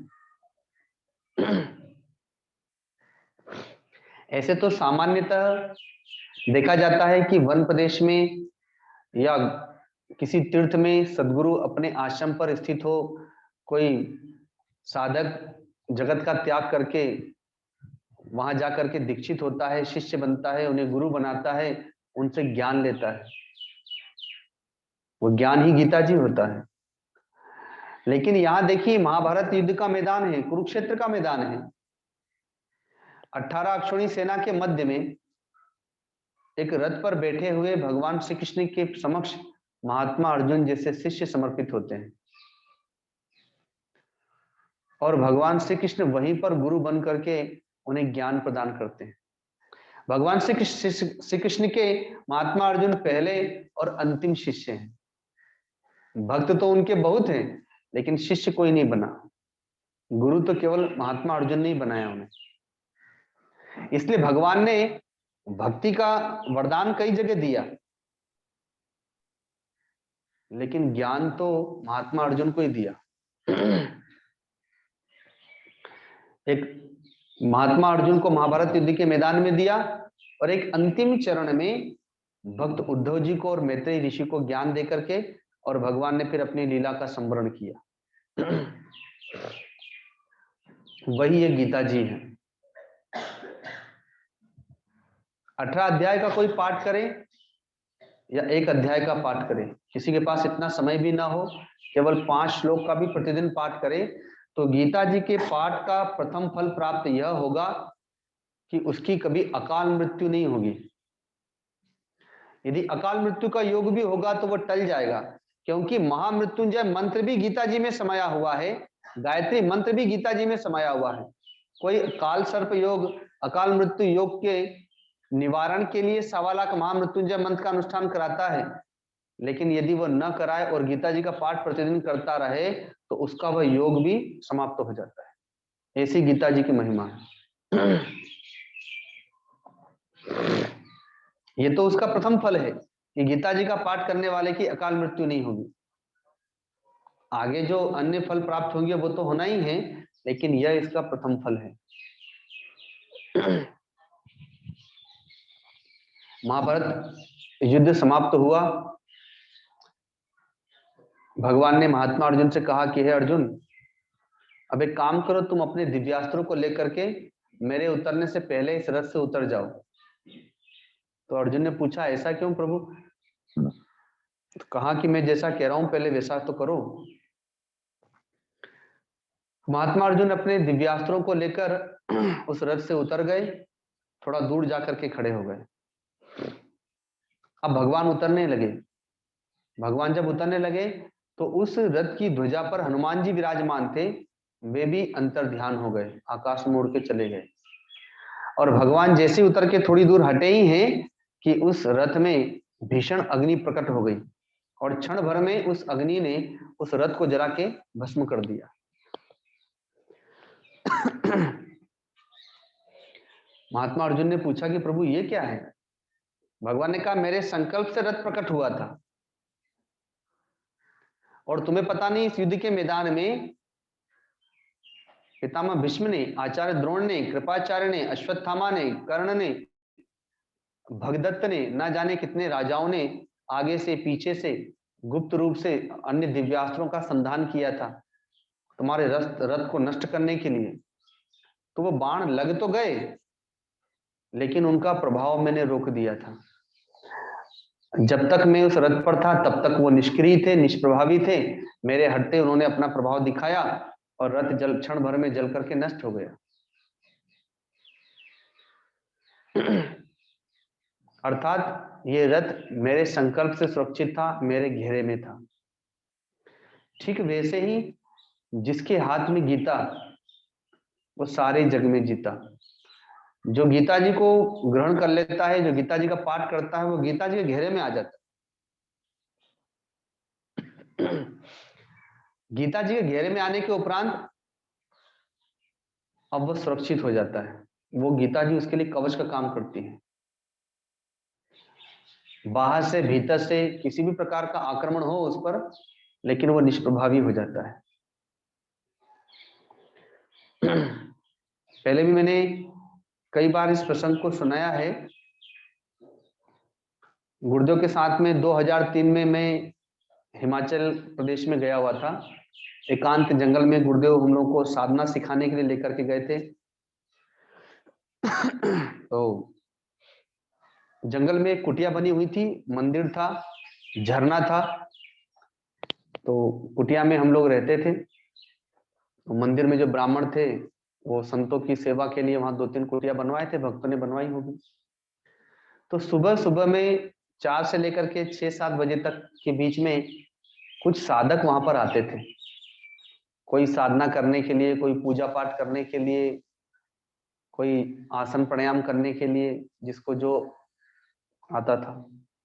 बाकी अन्य दिनों में कोई भीड़ नहीं होती थी, बस वो एकांत जंगल था इसलिए साधना करने के लिए पास के गांव से लोग आते थे। उसमें एक भक्त भी आता था, वो बस मंदिर का दर्शन करने के लिए आता था। अपना आया, दर्शन किया, थोड़ी देर बैठा और चल दिया। तो हम लोग 1 महीने वहां रहे थे। तो स्नान के उपरांत वस्त्र फैला देते हैं, तो लोगों ने लाल वस्त्र देख के उनको लगा कि यहाँ पे लगता है संत रहते हैं। तो बारी बारी से कभी कोई भक्त, कभी कोई साधक गुरुदेव का दर्शन करने आता था। धीरे धीरे फिर वो लोग जुड़ गए, साधना करने लगे गुरुदेव से सीख के। उसी में जो भक्त प्रतिदिन केवल दर्शन करने आता था, उसके मन में भी आया कि चलो आज मैं भी दर्शन करता हूँ, पर संत हैं तो खाली हाथ कैसे जाऊं। तो वो किसी दिन आलू लेकर के आया, थोड़े से आलू थैली में, और गुरुदेव के चरणों में उसने वही चढ़ाया और प्रणाम करके थोड़ी देर बैठ गया। एक दिन हुआ, दूसरे दिन फिर आया, किसी दिन आटा लेके आया, किसी दिन चावल लेकर के आया, किसी दिन कुछ अन्य सब्जी लेकर के आ गया, खाली हाथ नहीं आता था। तो ऐसे ही गुरुदेव ने एक दिन उससे पूछ लिया कि भाई कोई पूजा पाठ करते हो? तो उन्होंने कहा कि जी, मैं गीता जी का पाठ करता हूँ। तो और मैं केवल 5वें अध्याय का ही पाठ करता हूँ, मुझे वही अध्याय अच्छा लगता है, और मैं मंदिर में बैठ के नहीं करता हूँ, मुझे वो अध्याय याद हो गया है। मैं जब स्नान करने जाता हूँ तो स्नान करते करते पाठ करते रहता हूँ। तो गुरुदेव ने पूछा कि जरा करके दिखाओ कैसे करते हो। वो संस्कृत में करता था, वो पढ़ा लिखा था। 50-55 वर्ष की आयु रही होगी उनकी। तो जैसे ही वो गीता जी के 5वें अध्याय का पाठ प्रारंभ करते हैं, श्लोक जैसे ही बोलना प्रारंभ किए, 1 श्लोक, 2 श्लोक, 3 श्लोक आगे बढ़ते बढ़ते उनके नेत्र बंद हो गए। और फिर थोड़ी देर में उनकी वाणी भी बंद हो गई, नेत्रों से आंसू आने लगे। थोड़ी देर के उपरांत जब वो सामान्य हुए तब फिर आगे बढ़े, लेकिन फिर थोड़ी देर के उपरांत पूरा भी नहीं हुआ पाठ और फिर उनके नेत्र बंद हो गए, वाणी बंद हो गई, नेत्रों से आंसू आने लगे। तो उन्होंने बताया कि गुरुदेव में ऐसा ही मेरा पाठ होता है, एक बार मैं कभी पाठ कर ही नहीं पाता हूँ। जब मैं पाठ करने लगता हूँ तो मुझे वो महाभारत युद्ध का मैदान एक झांकी दिखाई देने लगती है, उसमें एक दिव्य रथ दिखाई देने लगता है, उस रथ पर भगवान श्री कृष्ण की छवि, सुंदर छवि दिखाई देने लगती है। ज्ञान मुद्रा में तो वही महात्मा अर्जुन शोक मुद्रा में उनसे कुछ पूछ रहे हैं, ऐसा दृश्य दिखाई देने लगता है। तो जब वो दृश्य मुझे दिखाई देने लगता है तो फिर मेरी वाणी अवरुद्ध हो जाती है और नेत्रों से प्रेम के आंसू छलक पड़ते हैं। तो गुरुदेव ने कहा कि गीता जी के पाठ का फल तो आपको मिल ही गया और मिल ही रहा है। कि जैसे हम प्रतिदिन स्नान करते हैं तो हमारे शरीर को हम शुद्ध रखते हैं, प्रतिदिन वस्त्रों को धोते हैं तो वस्त्र को साफ रखते हैं, प्रतिदिन मकान में झाड़ू लगाते हैं तो मकान को साफ रखते हैं, वैसे ही जब प्रतिदिन कोई गीता जी का पाठ करता है उसके मन बुद्धि की सफाई होती है।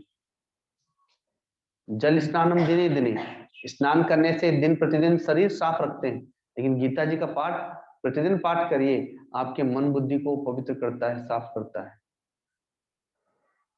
और निर्मल मन जन सो मोहि पावा, मोहि कपट छल छिद्र न भावा।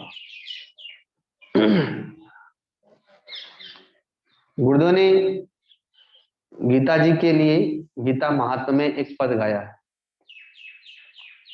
कि गीता गाई प्रभु ने ऐसी, गाई नहीं जाए गीता गाई प्रभु ने ऐसी, गाई नहीं जाए।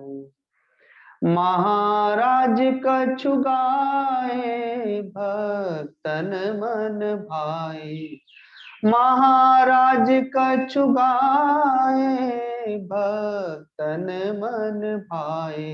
गीता गाई प्रभु ने ऐसी गाई नहीं जाए। गीता गाई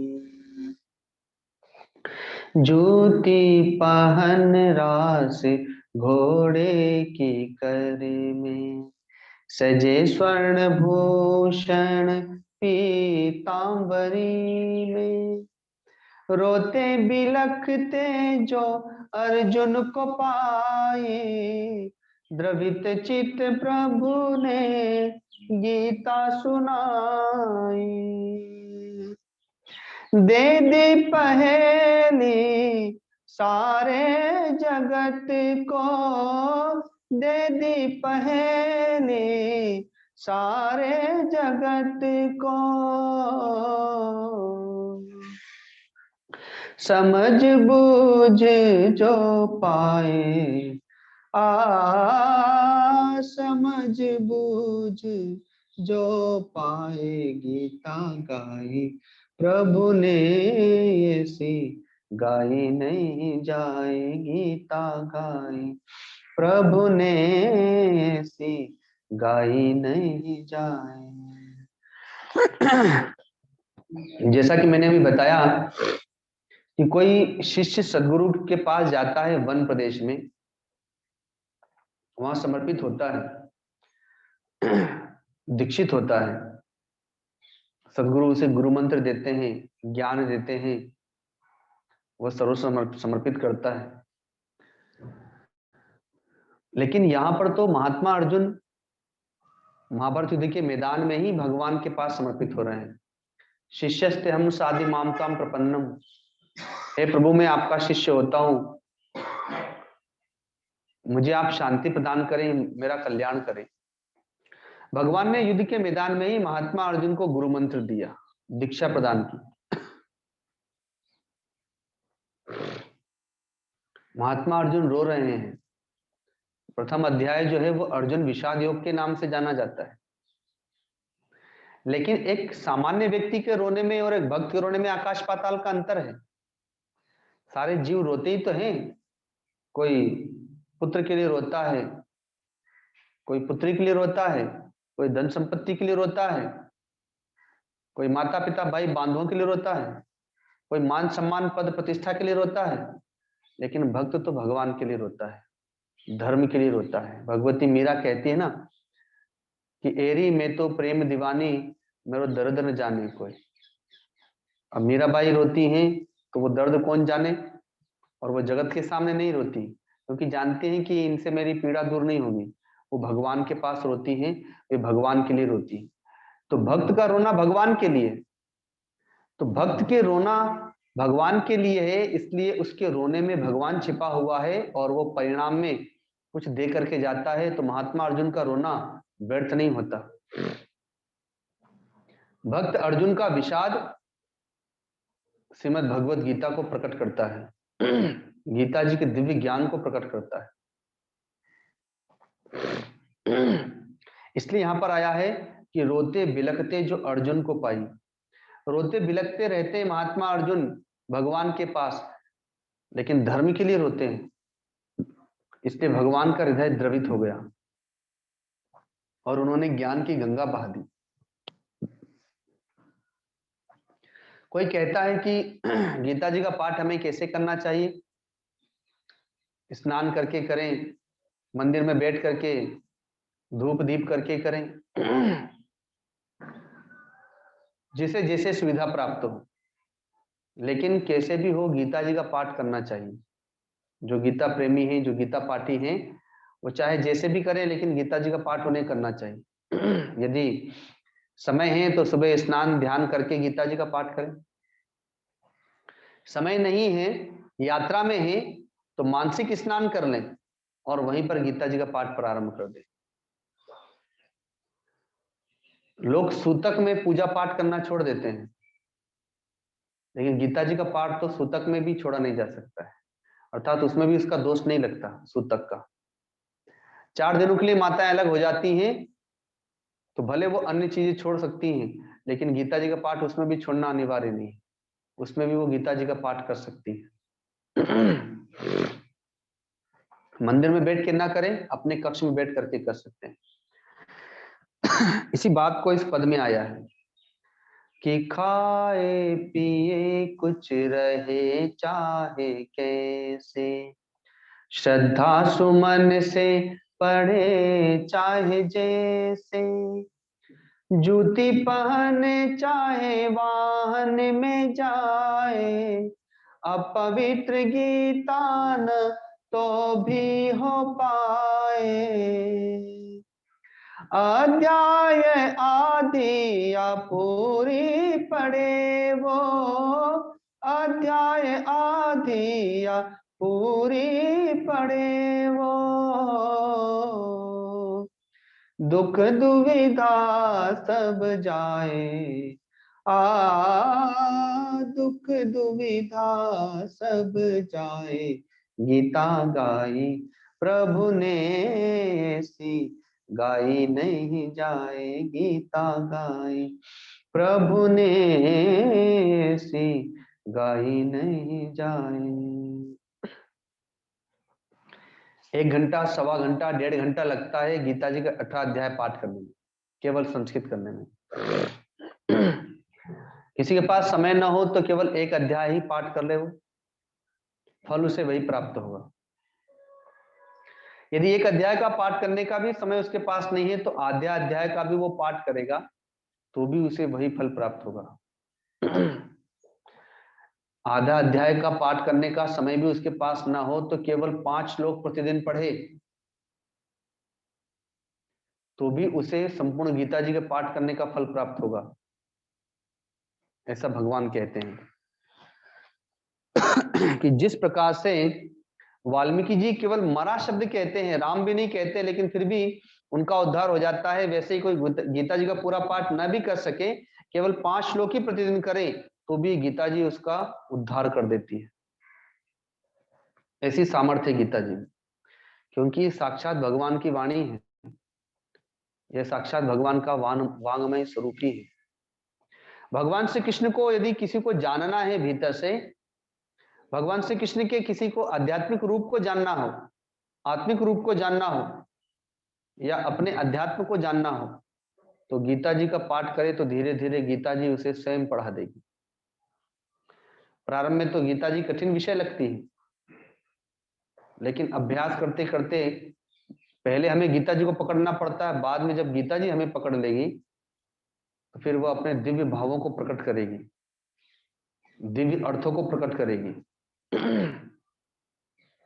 आगे कहते हैं कि सकल सृष्टि उसकी हो जाए, पाठ करे नित्य गीता, जीवन रत सदगुरु जो थामे, महामोह को जीता, काम क्रोध अरु लोभ शत्रु को, सहज ही मार भगाए, गीता गाई प्रभु ने सी गाई नहीं जाए, गीता गाई प्रभु ने सी गाई नहीं जाए। अमृत बने मृत्यु कर सेवकाई, सारे विभूति करे पहुनाई, सकल मंत्र तंत्रों की जननी ये गीता, पढ़े या सुने फिर भी होवे न भीता, आगम निगम सब बने उसके मीता, आगम निगम सब बने उसके मीता, अमृत परम सुख पाए, अमृत परम सुख पाए, गीता गाई प्रभु ने सी, गाई नहीं जाए, गीता गाई प्रभु ने सी, गाई नहीं जाए। गीता जी में सारी सृष्टि समाई हुई है। गीता जी के 11वें अध्याय में जब आप प्रवेश करेंगे, 10वें अध्याय में भगवान ने अपनी विभूतियां बताई और एकादश अध्याय में अपना विराट स्वरूप प्रकट कर दिया। महात्मा अर्जुन ने भगवान के इस विराट स्वरूप में सारी सृष्टि को, सारे ब्रह्मांडों को देखा, जो पहले चराचर जगत प्रकट हो चुका था, जो वर्तमान में है, जो भविष्य में होने वाले हैं, उन सबको भगवान के उस विराट स्वरूप में महात्मा अर्जुन ने देखा। और वह विराट स्वरूप भी इस गीता जी में समाया हुआ है। अर्थात सारी सृष्टि, सारा ब्रह्मांड, सारे ब्रह्मांड का ज्ञान, भगवान की सारी विभूतियां, सारे अवतार इस गीता जी में समाये हुए हैं। इसलिए जो गीता जी का पाठ करेगा, सारी सृष्टि उसकी हो जाएगी। अर्थात सारी सृष्टि का गुप्त खजाना, सारी सृष्टि का दिव्य ऐश्वर्य, सारी सृष्टि की सारी विभूतियां उसके समक्ष प्रकट हो जाएंगी। गुरुदेव बताते हैं कि एक बार वे वन प्रदेश में गए हुए थे, एक स्थान से दूसरे स्थान जा रहे थे, तो जंगल से होकर गुजरना था, पगडंडी से जा रहे थे। तो एक साधक गुरुदेव को मिला, जो साधना कर रहा था, तपस्या कर रहा था। गुरुदेव को देख करके वो अपने स्थान से आया, गुरुदेव को प्रणाम किया। तो उसने कहा कि देखिए मुझे क्या दिखाई दे रहा है। वो चारों तरफ उसे देखता था, तो जैसे आकाश में बिजली चमकती है, वैसे उसके सामने गीता जी के मंत्र चमक रहे थे। तो उसने कहा कि ये क्या है, इसका मैं क्या अर्थ समझूं। तो गुरुदेव ने कहा कि आपकी गीता जी सिद्ध हो गई है, गीता जी के मंत्र सिद्ध हो चुके हैं, इसलिए वो स्वयं प्रकट हो रहे हैं आपके सामने। और अभी तो वो प्रकट हो रहे हैं, कल के दिन अपने दिव्य भावों को भी प्रकट करेंगे कि इस मंत्र का वास्तविक अर्थ क्या है। आपके समक्ष वो उस अर्थ को भी प्रकट करेंगे। तो गीता जी में सारी सारी की सारी सृष्टि समाई हुई है, सारी विभूतियां समाई हुई है। गीता जी में ही सारे के सारे साधन समाये हुए हैं। इसीलिए तो ये 18 अध्याय 18 योग हैं, 18 प्रकार के योग गीता जी में समाये हुए हैं। और जिसके हाथ में गीता होगी, उसके जीवन रथ पर सदगुरु बैठ जाएंगे। जैसे महात्मा अर्जुन के जीवन रथ पर भगवान बैठ गए सदगुरु बन करके, वैसे ही जिसके हाथ में गीता जी होंगी, उसके जीवन रथ पर सदगुरु विराजमान हो जाएंगे। जन्म और मृत्यु से वो परे हो जाएगा, क्योंकि गीता जी साक्षात अमृत है। हम लोगों ने अमृत का नाम केवल सुना है, लेकिन देखा नहीं है। समुद्र के मंथन से अमृत प्रकट होता है, लेकिन महाभारत के मंथन से गीता जी रूपी अमृत प्रकट होता है। और वह अमृत तो केवल अमर करके देवत्व तक, अर्थात देवता बनाता है, लेकिन जो गीतामृत का पान करता है वो देवता नहीं बनता, वो देवत्व को या स्वर्गलोक को प्राप्त नहीं होता है, वो तो ब्रह्मत्व को प्राप्त होता है। वो साक्षात मुक्ति को प्रदान करती है गीता जी। इसलिए वह अमृत बने मृत्यु करे सेवकाई, मृत्यु तो वहां सेवा करने आती है। जिसके हाथ में गीता जी है वहां मृत्यु नहीं आती। जितने भी सृष्टि में तंत्र हैं, मंत्र हैं, योग हैं, सिद्धियां हैं, सब कुछ गीता जी में समाई हुई। केवल विश्वास होना चाहिए, क्योंकि एक एक मंत्र गीता जी के, उस एक एक मंत्र में ही सारे तंत्र मंत्र योग समाये हुए हैं। गुरुदेव को बाबा जी ने गीता जी प्रदान की, कहा कि लो ये गीता जी है और एक अध्याय का पाठ रोज करना। गुरुदेव ने बाबा जी से निवेदन किया कि पढ़ने का मन नहीं करता, क्योंकि उस समय गुरुदेव सदा ध्यान और समाधि में रहते थे। अब जिसको ध्यान समाधि का आनंद प्राप्त है तो फिर वो बाहर में पढ़ने में मन कैसे लगेगा। तो गुरुदेव ने भी हाथ जोड़ के निवेदन कर दिया अपने गुरुदेव से, बाबा जी से, कि गुरुदेव पढ़ने में मन नहीं लगता। तो बाबा जी ने कहा, अरे नहीं, लो लो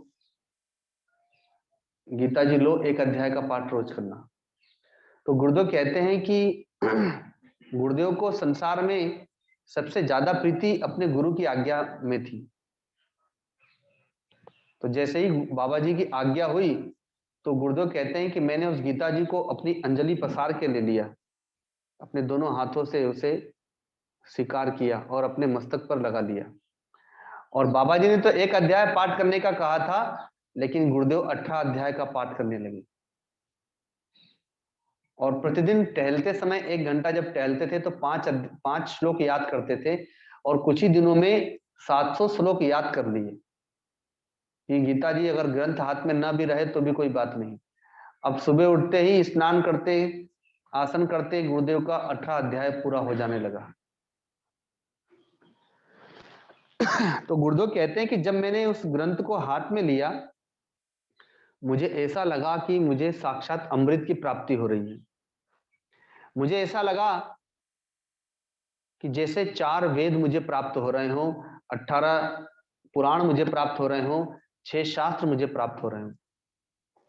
मुझे ऐसा लगा कि जैसे भगवान नारायण का सुदर्शन चक्र मुझे प्राप्त हो रहा हो। ऐसा भाव आया कि मानो भगवान शिव का पाशुपात्र मुझे प्राप्त हो रहा हो, इंद्रास्त्र मुझे प्राप्त हो रहा हो। अर्थात इसमें सारे के सारे दिव्यास्त्र समाये हुए हैं, सारी की सारी सिद्धियां, सारे के सारे तंत्र मंत्र, सारी की सारी साधनाएं इस गीता जी में समाई थे। तो ऐसा लगा कि मानो साक्षात ब्रह्म विद्या ही मुझे प्राप्त हो रही। आगे कहते हैं कि शरणागति हो गीता की जिस दिन, साधु कहाए प्रभु से ही उस दिन। वर्ण जाति पाति न पूछे ये गीता, स्त्री पुरुष कोई अमृत जो पीता।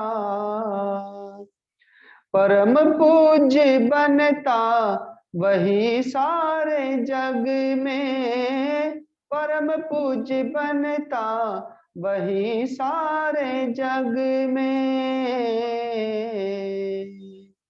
जन्म मरण मिट जाए, जन्म मरण मिट जाए गीता गाई, प्रभु ने ऐसी गाई नहीं जाए गीता गाई। अंधा भी देखे बहरा सुने भी, लंगड़ा चले और लूल्हा करे भी। पढ़े रंग गीता तो राजा हो जाए, पढ़ता रहे तो परम पद को पाए। महिमा महाराज भैरवी में गाए, महिमा महाराज भैरवी में गाए। प्रभु को जो सहज ही भाए, प्रभु को जो सहज ही भाए गीता गाई, प्रभु ने ऐसी गाई नहीं जाए गीता गाई, प्रभु ने ऐसी गाई नहीं जाए, ऐसी गाई नहीं जाए, ऐसी गाई नहीं जाए। अर्थात जिसके हाथ में गीता जी आ जाती है, जो कोई गीता जी के प्रति भी अगर शरणागत हो जाता है, तो भगवान कहते हैं कि वो उसी दिन से साधु कहलाता है। गुरुदेव बताते हैं कि गुरुदेव के एक भक्त थे, वो डकैत थे। काफी समय पहले की बात है। गुरुदेव उस समय साधना काल में थे। तो नवरात्रि के दिनों में उन्होंने कोई अनुष्ठान किया और गुरुदेव को आमंत्रित किया। तो गुरुदेव गए। वो अपने क्षेत्र के प्रख्यात डकैत थे। तो जब गुरुदेव वहां पर आए तो अपने घर पे उसने स्वागत किया और अपने घर पे स्थान दिया। ऐसे वो गुप्त रूप से रहता था, किसी को पता नहीं चलता था वो कहाँ रहता है। लेकिन अब नवरात्रि में गुरुदेव आ गए तो उसे 9 दिन घर पे ही रहना था। तो पुलिस वालों को पता चल गया, उसके घर के चारों ओर से पुलिस वालों ने घेरा बना लिया कि बाहर आएगा तो इसे पकड़ लेंगे। एक दिन सुबह से लेकर के शाम तक पुलिस वाले खड़े रहे। वो अपना अनुष्ठान करता रहा, गुरुदेव के पास बैठ के अपनी साधना और सत्संग करता रहा। शाम को अपने आप ही पुलिस वालों के मन में प्रेरणा हुई कि लगता है इनके गुरु आए हुए हैं, क्योंकि वस्त्र देख करके समझ गए। बाहर में वस्त्र फैले हुए थे, लाल वस्त्र, तो कहा कि लगता है अभी अनुष्ठान में है। तो पुलिस वाले अपने आप चले गए। अब 9 दिन तक वो सत्संग सुनता रहा, अपने अनुष्ठान को करता रहा। जब 9 दिन पूरे हुए, गुरुदेव जाने को हुए, तो उसने प्रतिज्ञा की कि आज के बाद ये हथियार मैं आपके चरणों में समर्पित करता हूं और अब कभी भी किसी का वध नहीं करूंगा, डकैती नहीं करूंगा। वो करता क्या था? वो गीता जी का पाठ नहीं करता था। उसने गुरुदेव से गीता जी ली थी और वो अपने मंदिर में गीता जी को रखता था और प्रतिदिन सारे देवी देवताओं के साथ में वो गीता जी की भी पूजा पाठ करता था। तो गीता जी की पूजा करने का, गीता जी के प्रति शरणागत होने का फल उसे यह प्राप्त हुआ कि उसने पहले गुरुदेव की सेवा की और गुरुदेव के पास में संकल्प ले लिया कि आज से डकैती का काम छोड़ता हूं। और कुछ ही वर्षों के उपरांत उसने संन्यास ले लिया, साधु बन गया वो। इसलिए कहते हैं कि शरणागति हो गीता की जिस दिन, साधु कहा है वो प्रभु से ही उस दिन। या तो वो बाहर का साधु बन जाएगा सब कुछ छोड़ के, और नहीं तो घर में ही साधु बन जाएगा। 2000 सन में गुरुदेव के एक शिष्य हैं अवधेशानंद बाबा। मेरी जन्मभूमि पे जहां जन्म हुआ था गांव में, वहां पर वे आए। तो एक मंदिर के पास में कुटिया थी, वहीं पर वो साधना करने के लिए आए थे। मंदिर जंगल में था, जंगल में कुटिया थी, संत निवास बना था। मैं रोज सुबह उठ करके दौड़ लगाने जाता था, तो उस मंदिर पर ही जाता था। देवी का मंदिर था और वहां मैं प्रतिदिन प्रार्थना करता था कि मुझे गुरु की प्राप्ति हो, मुझे गुरु ला करके दे। तो इसी क्रम में एक दिन की बात है कि मैं प्रतिदिन जाता ही था। तो एक दिन मैंने देखा कि वहां पर गुरुदेव के शिष्य अवधेशानंद बाबा आए हुए थे और वो अपनी कुटिया से बाहर, एक पेड़ था नीम का, वो गीता जी हाथ में लेकर के पढ़ते हुए उस वृक्ष की परिक्रमा कर रहे थे। टहल भी रहे थे और पाठ कर रहे थे। तो गीता जी हाथ में देख करके और उन्हें इतना मग्न होते देख करके मेरे चित्त में आकर्षण हुआ कि जिन्हें मैं खोज रहा हूं वही तो नहीं है कहीं है, अर्थात मुझे गुरु की तलाश है, तो ये वैसे ही गुरु तो नहीं है कहीं। तो मैं उनके पास गया और उनसे मैंने निवेदन किया प्रणाम करके। तो उन्होंने मुझे कुछ उत्तर नहीं दिया और इशारा किया कि ये अभी साधना में है, फिर कभी आना। तो मैं प्रतिदिन उनके पास जाता रहा 7 दिनों तक और वो मुझे इसी प्रकार से टालते रहे। लेकिन फिर उन्होंने भी देखा कि ये लगता है जिज्ञासु है, तो फिर 8वें दिन से उन्होंने फिर पूछा क्या बात है, क्या चाहते हो। तब फिर मैंने उनसे पूछा कि मैं भगवान को प्राप्त करना चाहता हूँ, कैसे प्राप्त हो। तो उन्होंने मुझे कुछ मुख्य बातें बताई कि साधना प्रारंभ होती है, अगर आप गृहस्थ आश्रम में हैं तो प्रातः काल उठ के रघुनाथा मात पिता गुरु नावई माता, घर से साधना प्रारंभ होती है।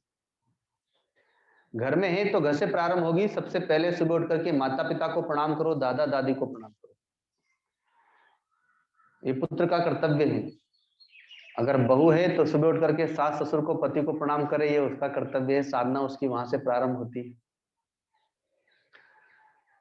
और फिर उन्होंने मुझे गीता जी दी और रामायण दी। तो मैंने देखा गांव में, वैसे तो अब पता नहीं इधर है कि नहीं, लेकिन अन्य जगहों पर मैंने देखा कि गीता रामायण को लोग कहते हैं कि ये तो साधु संतों का काम है, गीता रामायण पढ़ना। ये सबको नहीं पढ़ना चाहिए। लोगों के मन में ऐसी अवधारणा है कि ये तो साधु पढ़ता है गीता जी, ये रामायण। तो जब मैं पढ़ने लगा तो सब लोग यही कहने लगे कि अरे ये तुम क्यों पढ़ रहे हो, ये तो साधु का काम है गीता रामायण पढ़ना। लेकिन मैं प्रतिदिन एक अध्याय का पाठ करने लगा अर्थ के साथ में। और फिर उसी गीता जी के पाठ से ही धीरे धीरे अपने आप प्रबल वैराग्य होने लगा। और कुछ ही महीनों में अपने आप फिर घर छोड़ने का मन कर गया, और फिर सच में गीता जी ने घर छोड़ा दिया और फिर गुरुदेव के पास में आ गए। तो शरणागति हो गीता की जिस दिन साधु कहा है वो प्रभु से ही उस दिन, क्योंकि गीता जी उसे साधु तो बना ही देती है, अब चाहे घर का साधु बना दे और नहीं तो बाहर का साधु बना दे। महात्मा अर्जुन को घर का साधु तो बना ही दिया, वो तो बाहर भागना चाहते थे पर भगवान ने गीता जी सुना करके घर में ही घर का साधु बना दिया। और गीता जी किसी से वर्ण जाति नहीं पूछती कि वो कौन से आश्रम का है, गृहस्थ आश्रम का, वानप्रस्थ आश्रम का, संन्यास आश्रम का, वो कौन सी जाति का है यह भी नहीं पूछती। चाहे वो कोई भी हो, गीता जी का पाठ करे तो गीता जी तो बस उसका उद्धार कर देती है।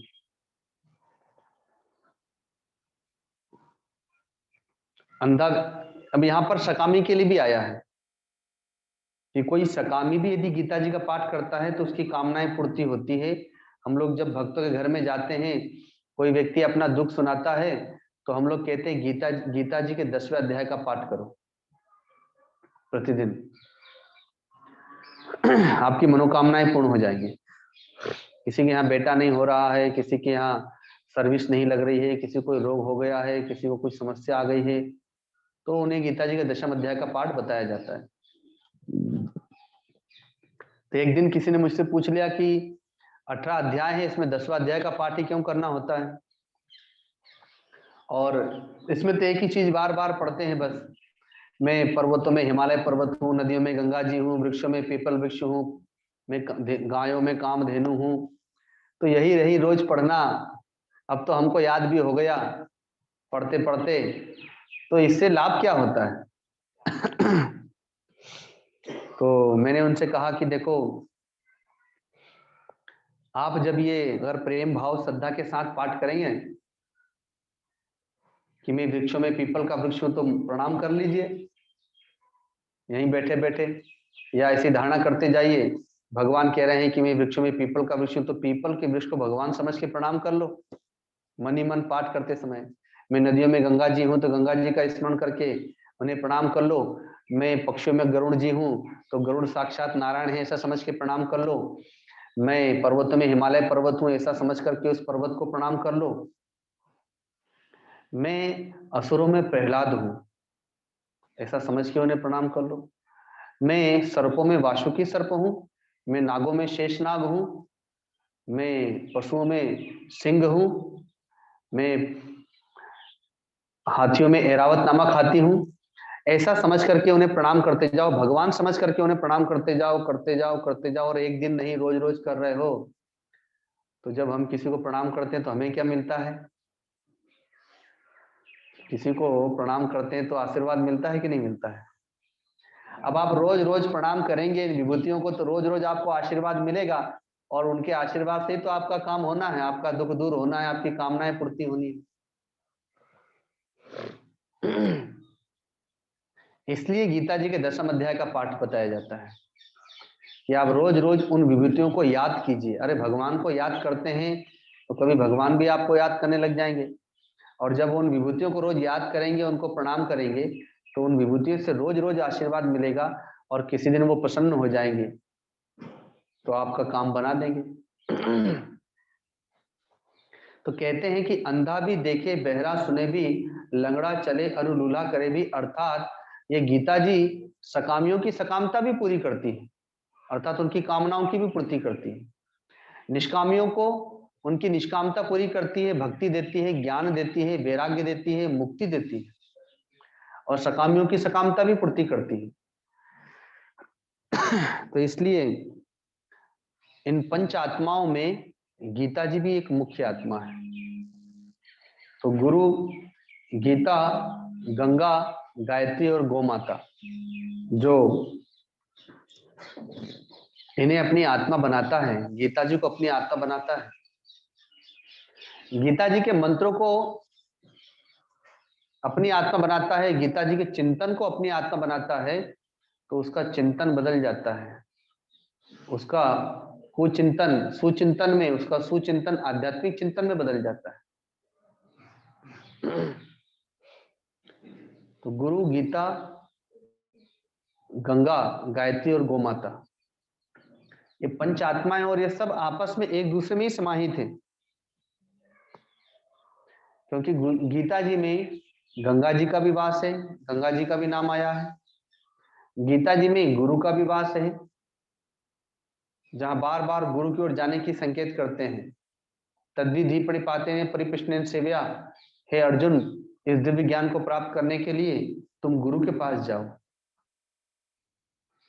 13वें अध्याय में भी आया, अन्य अध्यायों में भी आया, आचार्य की सेवा करो, सदगुरु की सेवा करो तो दिव्य ज्ञान प्राप्त होगा। तो गुरु और गीता ये मुख्य आत्माएं हैं, गंगा जी मुख्य आत्मा है। कल मैंने कहा था कि हमको गंगा जी में डुबकी लगाने में बड़ा आनंद आता है। हम जाते हैं गंगा जी को प्रेम भाव से प्रणाम करते हैं, स्नान करते हैं, लेकिन गंगा जी को इस धरती पे लाने के लिए कितना प्रयत्न किया गया है। 4 पीढ़ियों ने तपस्या की है। ये गंगा जी साक्षात भगवान नारायण का ही एक रूप है। इस रूप में वो बह रहे हैं भगवान ही। तब दर्शनार्थ मुक्ति, गंगा जी के दर्शन मात्र से मुक्ति हो जाती है। केवल हमारे भाव में ही परिवर्तन हो गया है, नहीं तो केवल गंगा जी के दर्शन मात्र से मुक्ति हो सकती है। उसमें स्नान करना, गंगा जी के जल का पान करना, वो तो मुक्ति प्रदान करने वाला है ही। लेकिन अगर हमारे पास दिव्य भाव हो तो गंगा जी साक्षात ब्रह्म ही है, उसका दर्शन करने मात्र से मुक्त हो जाएंगे।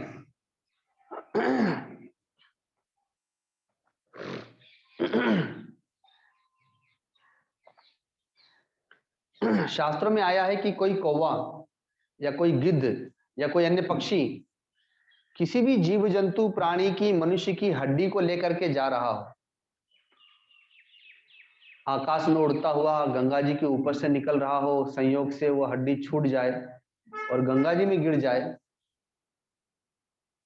उसके स्पर्श मात्र से वह जिस जीवात्मा की वो हड्डी थी, उसके शरीर की, अब वो चाहे अधम नरक लोकों में गिरा हुआ हो या चाहे अन्य पशु पक्षी कीट पतंगियों की योनि में पड़ा हुआ हो, लेकिन गंगा जी के स्पर्श मात्र से ही उसकी सदगति हो जाती है। इसीलिए भक्त लोग अस्थि विसर्जन करने के लिए गंगा जी हरिद्वार जाते हैं। हरिद्वार काशी में मणिकर्णिका घाट है। आनंदाम आश्रम की एक छोटी सी शाखा वहां पर है, मणिकर्णिका घाट पर, जहां पर 24 घंटे श्मशान जलता रहता है। काशी क्षेत्र के, काशी नगर के आसपास के जितने भी 50 से 100 किलोमीटर के अंतर्गत गांव आते हैं, उन गांव में कोई भी शरीर छोड़ेगा, उसके शव को वहीं लाया जाता है, उस घाट पर। वहां पर 2 घाट है, एक राजा हरिश्चंद्र घाट और दूसरा मणिकर्णिका घाट। मणिकर्णिका घाट प्राचीन घाट है।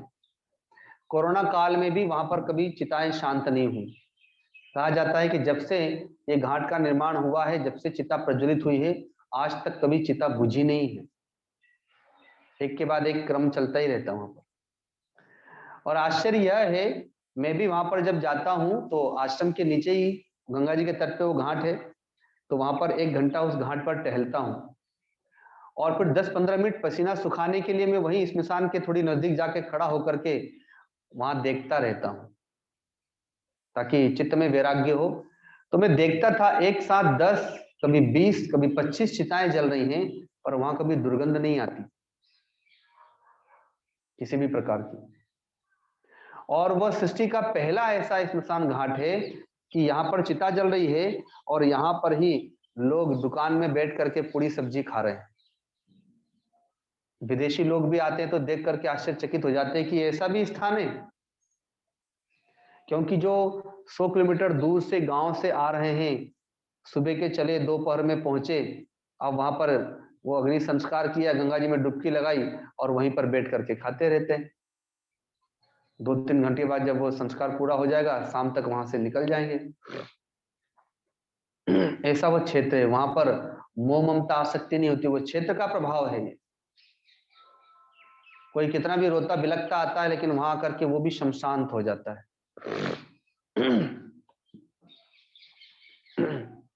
वो गंगा जी के तट पर है, ये गंगा जी की महिमा है। इसलिए अस्थि विसर्जन करने लोग आते हैं, इसीलिए वहां पर उस घाट पर लोग आते हैं स्मशान में। राजा सगर के 60,000 पुत्र जो भगवान कपिल की कोपाग्नि से भस्म हो चुके थे, उनका उद्धार का उपाय केवल एकमात्र यही था कि गंगा जी को किसी भी प्रकार से धरती पर लाएं और गंगा जल से स्पर्श हो, तभी इन जीवात्माओं का उद्धार होगा, अन्यथा ये जीवात्माएं भटकती रहेंगी। स्वयं भगवान कपिल मुनि के कोप से जो भस्म हुए हैं, तो फिर उनको, उन जीवात्माओं को सदगति कैसे हो सकती? तो उसका उपाय बताया कि गंगा जी के स्पर्श से।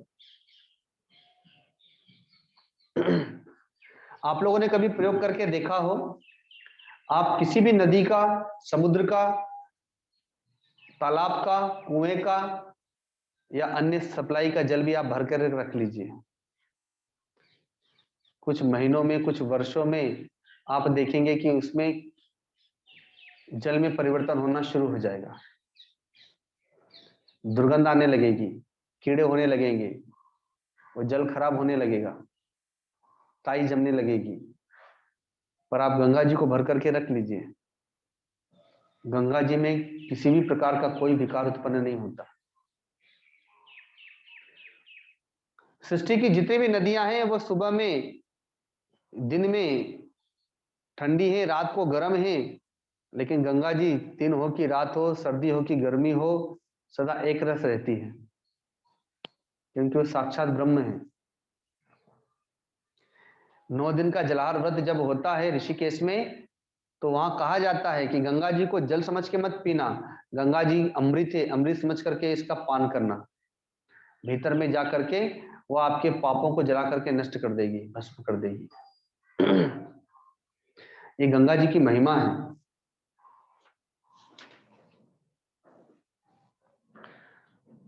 परम पूज्य मस्त बाबा जी गंगा जी से इतना प्रेम करते थे, इतना प्रेम करते थे कि गंगा जी के तट को छोड़ करके कभी गए ही नहीं, गंगा जी के तट पर ही उन्होंने वास किया।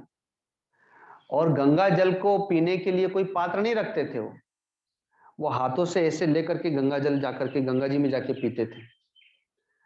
और वर्षा के 4 महीने जब गंगा जल मटमेला हो जाता था, उन दिनों में भी वो वैसे ही गंगा जी में जाकर के जल पीते थे। गंगा जी में स्नान करना, गंगा जी का पान करना, उन्होंने ही संकल्प किया था, जो कोई भी 9 दिन गंगा जी के तट पर आकर के गंगा जल का पान करके नवरात्र का व्रत करेगा, उसे एक वरदान देंगे। और तभी से ये परंपरा चली आ रही। गंगा जी की महिमा को उन्होंने इतना बढ़ाया। नहीं तो आज आप ऋषिकेश में जाएं, हरिद्वार में जाएं, तो गंगा जी को, उस क्षेत्र को पर्यटक बना दिया है। राफ्टिंग आदि, नौका विहार आदि होने लगा, जल क्रीड़ाएं होने लगी। महिमा न जानने के कारण से इस प्रकार से गंगा जी का अपमान होने लगा।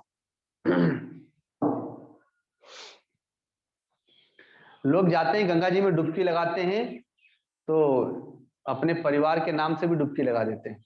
जो लोग नहीं आए हैं तो माँ नहीं आई तो माँ के नाम से डुबकी, पिता नहीं आए तो पिता के नाम से डुबकी, जो लोग नहीं आए उनके नाम से डुबकी। तो संत कहते हैं कि जब सबके नाम की डुबकी लगाई रहे तो अपने बैरी के नाम की भी डुबकी लगा दो, शत्रु के नाम की भी डुबकी लगा दो, तो उसका उद्धार हो चाहे ना हो। लेकिन हमारे मन में चूंकि डुबकी हम लगा रहे हैं, तो मन तो हमारा भी निर्मल हो रहा है, हमारा तन भी निर्मल हो रहा है, तो हमारे मन में जो वेरी भाव है, जो शत्रुता का भाव है, वो भी धुल जाएगा, मन निर्मल हो जाएगा। तन तो निर्मल होगा ही होगा, मन भी निर्मल हो जाएगा।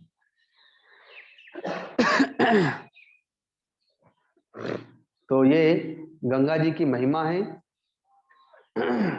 गुरु, गीता, गंगा, गायत्री और गोमाता। कल बताया था कि गंगा जी का अवतरण भगवान वामन के जल को ब्रह्मा जी ने जब धोया, चरणोदक लिया, वो चरणोदक ही गंगा जी है। तो चरणोदक को तो लोग पान करते ही हैं, चरणोदक को छिड़कते भी अपने घरों में ले जाकर। तो वैसे ही ये गंगा जी है। बहुत से लोग गंगा जी को गंगा जल भर करके अपने घरों में लाते हैं और पूजा आदि करते हैं। आनंद धाम आश्रम में एक संत हुए हैं राम जी महाराज। वे प्रतिदिन गंगा जी में स्नान करते थे, 40 साल प्रतिदिन गंगा जी में स्नान किया। जब वे यात्रा पर जाते थे तो जल भर करके ले आते थे कैन में, और स्नान के पहले बाल्टी में थोड़ा गंगा जल डाल देते थे और फिर दूसरा जल भर के उसे गंगा जल बना देते थे, तब उससे स्नान करते थे। अभी हरिद्वार ऋषिकेश में साधु संतों का जब शरीर जाता है तो जल समाधि दी जाती है, लेकिन सरकार ने रोक लगा दी है। अब जल समाधि मना हो गया। लेकिन उनका संकल्प देखिए, सारा जीवन उन्होंने गंगा जी में स्नान किया, और जब उनका शरीर गया तो कोई पुलिस वाले, कोई रोक टोक करने नहीं आया। हम लोगों ने उनको गंगा जी में ही जल समाधि दी, जहां वो नित्य स्नान करते थे उसी से थोड़ा सा गहराई में ले जा करके और उन्हें जल समाधि दी। ऐसा उनका संकल्प था। तो गंगा जी में डूबने वाला, गंगा जी में स्नान करने वाला, गंगा जी का पान करने वाला कभी मरता नहीं है, वो तो तड़ता है। कुंभ में आप लोगों ने सुना होगा ना कि लोग गंगा जी में गए, डूब गए, या अभी सावन के महीने में भी कांवड़िए लोग आते हैं तो लोग डूब जाते हैं।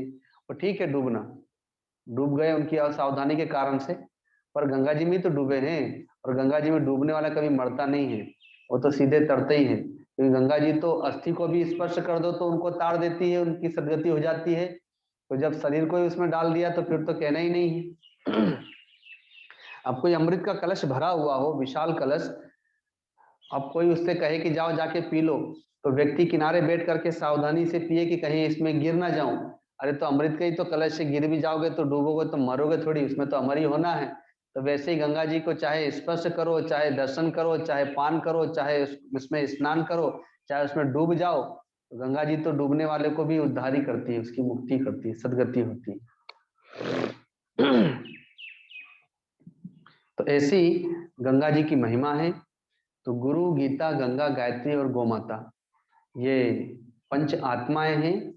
एक छोटे से पद के माध्यम से वाणी को विराम देंगे क्योंकि अब समय हो गया। गुरुदेव का एक छोटा सा पद तो अंतरे के माध्यम से गाते हैं, पद तो बड़ा है। इसमें गंगा जी की स्तुति है।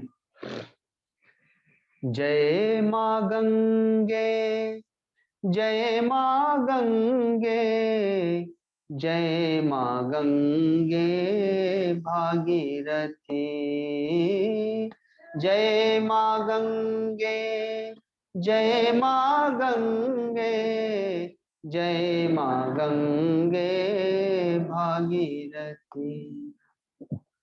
गरजति गरजति गरजति धावती, तरजति तरजति तरजति धावती, मरजति मरजति मरजति धावती, सरजति सरजति सरजति धावती, क्रीडति क्रीडति क्रीडति धावती, ब्रीडति ब्रीडति ब्रीडति धावती।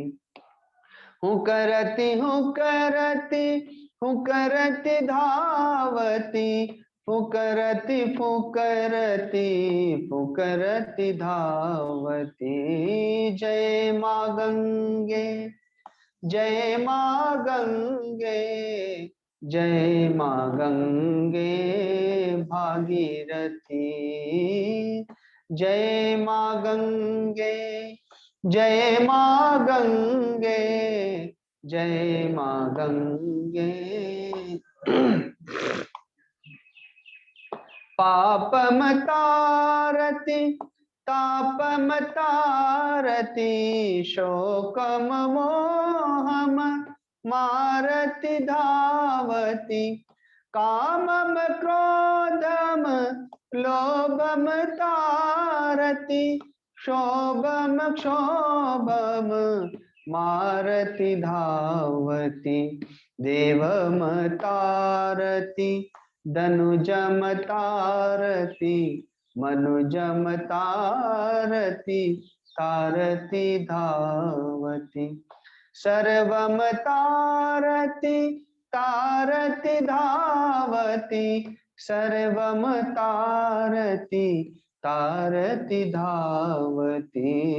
जय माँ गंगे, जय माँ गंगे, जय माँ गंगे भागीरथी, जय माँ गंगे, जय माँ गंगे, जय माँ गंगे भागीरथी, जय माँ गंगे, जय माँ गंगे, जय माँ गंगे भागीरथी। प्रेम से बोलिए सदगुरुदेव भगवान की, परम गुरुदेव महाराज की, सत्य सनातन धर्म की, गौ माता की, श्री गंगा मैया की, सब संतों की, सब भक्तों की, श्री कपिल भगवान की। ओम नमः पार्वती पते, हर हर महादेव। द्वितीय दिवस की यह कथा, जिसका विषय गुरु, गीता, गंगा, गायत्री और गोमाता, जो सनातन धर्म की पंच आत्माएं हैं, जिनसे आज हम सभी दूर होते चले जा रहे हैं, तो उन पंच आत्माओं को जानना, उनके प्रति श्रद्धा होना, समर्पित होना और अपने जीवन में उनका समावेश करना, इन आत्माओं को ग्रहण करना, यही इसका उद्देश्य है। तो इस पंच दिवसीय आयोजन के इस द्वितीय सत्र के इस द्वितीय दिवस की कथा को आज गंगा मैया के चरणों में ही समर्पित करते हैं और अपनी वाणी को यहीं पर विराम देते हैं। हरिओम तत्सत, हरिओम तत्सत। सबको हो जाएगा इतना? प्रणाम बाबा। ये है ना इतना पर्याप्त। आप सबको भी प्रणाम कर सकते हैं। प्रणाम स्वामी जी, चरण स्पर्श। प्रणाम गुरुदेव। प्रणाम स्वामी जी। प्रणाम गुरुदेव। प्रणाम बाबा। प्रणाम गुरुदेव। आप इधर आके बोलो। आए जयकारा लगाएं और कल सुबह हम फिर जुड़ेंगे योग ध्यान जयकारा लगाएं, बोले सदगुरुदेव भगवान की जय, माता की जय, गंगा मैया की जय, संतों की जय, आज के आनंद की जय। प्रणाम बाबा।